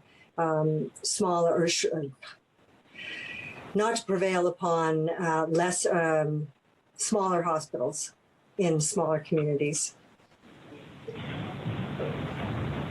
Thank you. Councillor Comey? Thank you, Mr. Mayor. I would not be in favor of including such wording because it's concerning to me, especially as emotions continue to escalate in the coming weeks, that we be very cognizant of any language or notions of who belongs in our town and who doesn't. This can also be true, let's say, at playgrounds. We know that for some children, being at home is not ideal. And perhaps they're over at the playground because it's the safest place for them to be at this time. But we can feel upon first blush of walking by, what are those kids doing out and who are their parents and who is here and who isn't. Many of our first responder families have had to make extraordinary measures to figure out how they will isolate as a family should this and that happen. And that might include that maybe kids are up here with grandma, or dad has to go here and mom has to go there. Family circumstances are complicated. And I've heard from some of our part-time residents that they're getting a side eye in the grocery store, or they're not sure if they belong here, and people are feeling paranoid about their movement. So I want to be extremely cautious that we move into any territory of belonging or community. I think Collingwood is a place that welcomes all, and it's such a complicated, unprecedented situation. I really don't want to touch that at all. This should be a time where our council, our community can look to us to have deep empathy and understanding of the myriad of circumstances people around the world are finding themselves in. So that's my take on that. Thank you. Do you want to say anything? No, I'm just confident that it would be a statement that has to come out of the province and how they see Ontario dealing with that. It would not be specific to us. We're simply giving them a case, an example. And, you know, through Councillor Doherty's experience through AMO, we know we're not the only ones experiencing it. And I know we're not the only ones in Canada. Councillor Hanlin, you have your hand up?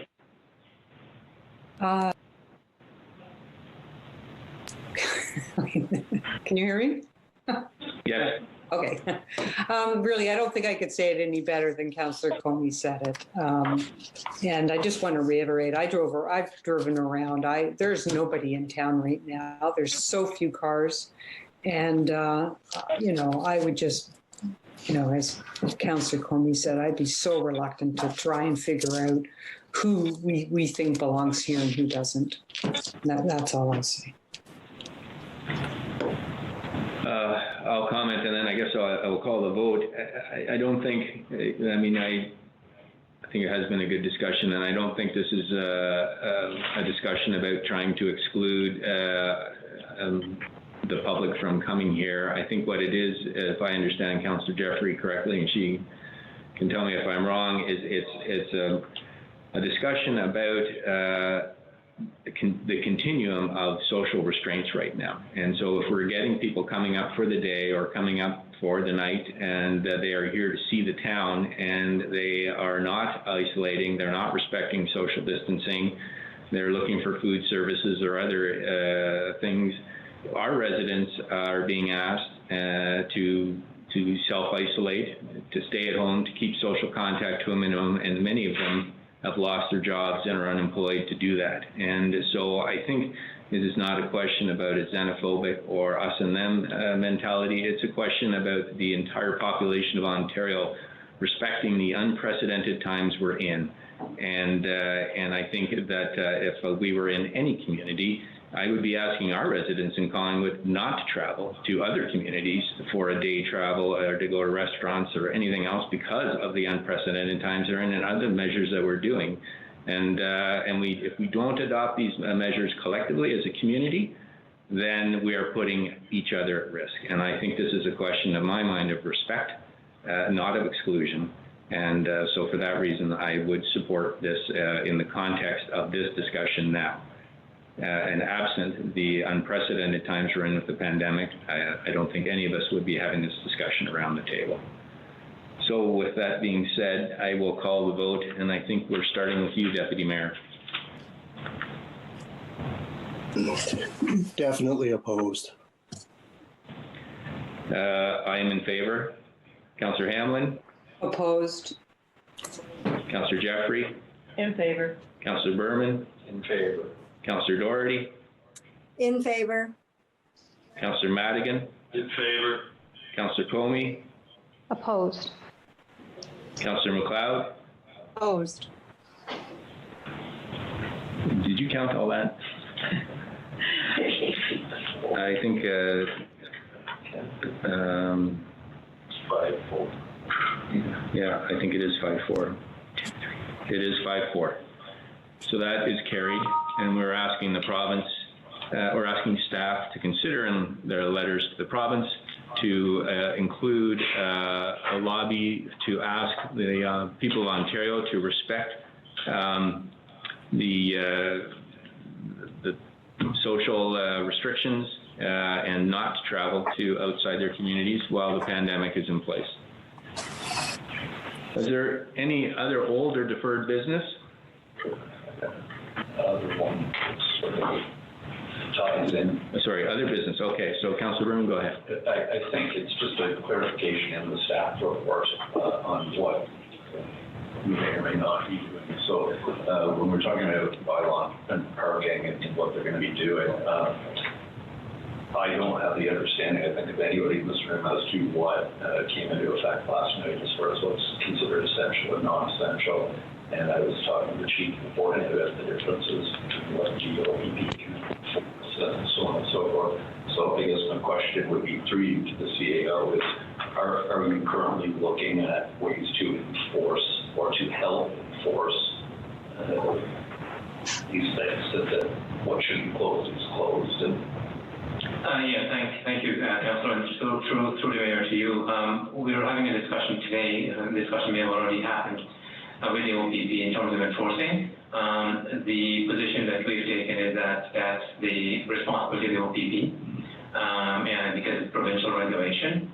But we're happy to collaborate and work with them to look at what we can do to help support the enforcement of of those bylaws. We're also looking at what's classified as essential and non-essential, because the list is quite extensive, and we're receiving some legal advice even within our own municipality on how we might be able to unpack some of that. So we're looking at working with the OPP on the implementation of it, and we're also looking at the whole area of what's defined as essential and non-essential. And some municipalities, for example, deem everything that they do to be essential, and therefore business as usual. We've taken a slightly different approach, but we're continuously looking at it to see that we're not contravening provincial regulation. Perfect. Thank you. All right, is there any old or deferred business? Councillor Hamann. And I've got you too, Deputy Mayor. So go ahead, Councillor Hamann. Yes, thank you. This is still under other business. And in terms of the outreach, sorry, I think I've frozen here.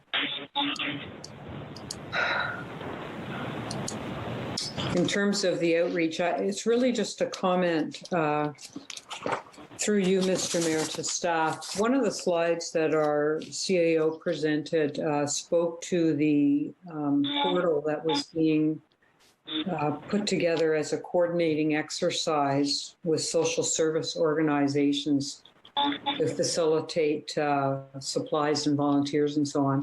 And I just really wanted to offer that I hope that we would look to our adjoining municipalities in terms of reaching out beyond our borders, because we have so many volunteers that appear here in Collingwood on a regular basis that are coming from Wasaga and the town of Blue Mountains in particular. I know Pam Hillier, who I'm sure you've been in touch with in any event, Mr. Mayor, and also our CAO, she looks beyond our borders, and she was one of the people on the call I was with this morning. So I just urge that we don't make this just a Collingwood-centric reach, and that if we're looking at one of these portals, and I know there's a couple I've been made aware of, oh my goodness, what are they called? Caremongering.com and thedo.com. I guess these are the kind of sites that are starting to pop up, that we just don't, that we make it as broad as we can. That was all. Thank you. Thank you, Councillor Hanlin. And we're, Pam Hillier and Jennifer Parker are looking at the Grey Bruce model, which is the do model. And so 211 would be involved in matching. So I would anticipate that it will go beyond our municipal borders. Oh, that's fantastic. Thank you. Is there any other business before I move on? Deputy Mayor. Thank you, Mayor Saunderson. I apologize for doing this, but especially in light of the fact I think that this meeting overall has been very, very positive. But I have to say I'm extremely disappointed with what was just passed in a 5-4 vote. And I think that request has put staff in a very awkward position. And if they are to move forward in drafting some type of communication with the intent of sending it to an upper tier level of government, that it be brought back for council, and it be council that decides whether or not to actually send it forward, moving up to an upper tier. Well, that's noted, and I guess we'll deal with staff. If a letter like that comes out, then it will be circulated to council. Is there any other business before I move on to older deferred business? Seeing none, any older deferred business? We do not have an in-camera session, so we're now on to the confirmatory bylaw, and that's moved by Deputy Mayor Hall and seconded by Councillor Mcleod. Be it resolved that the bylaw number 2020-22, being a bylaw to confirm the proceedings of the special meeting of council held March 25, 2020, be enacted and passed this 25th day of March 2020. So now I'm in favor. Councillor Hanlin? In favor. Thank you. Councillor Jeffrey? In favor. Councillor Berman? In favor. Councillor Doherty? In favor. Councillor Madigan? In favor. Councillor Comey? In favor. Councillor Mcleod? Favor. Deputy Mayor? In favor. And that is passed unanimously. And then I need a motion to adjourn. Thank you, Councillor Jeffrey. I'm not going to call the roll. All in favor, put your hands up. And that worked. Thank you very much, everyone. That was a history-setting meeting. So thank you for your time and all your hard work. Good night.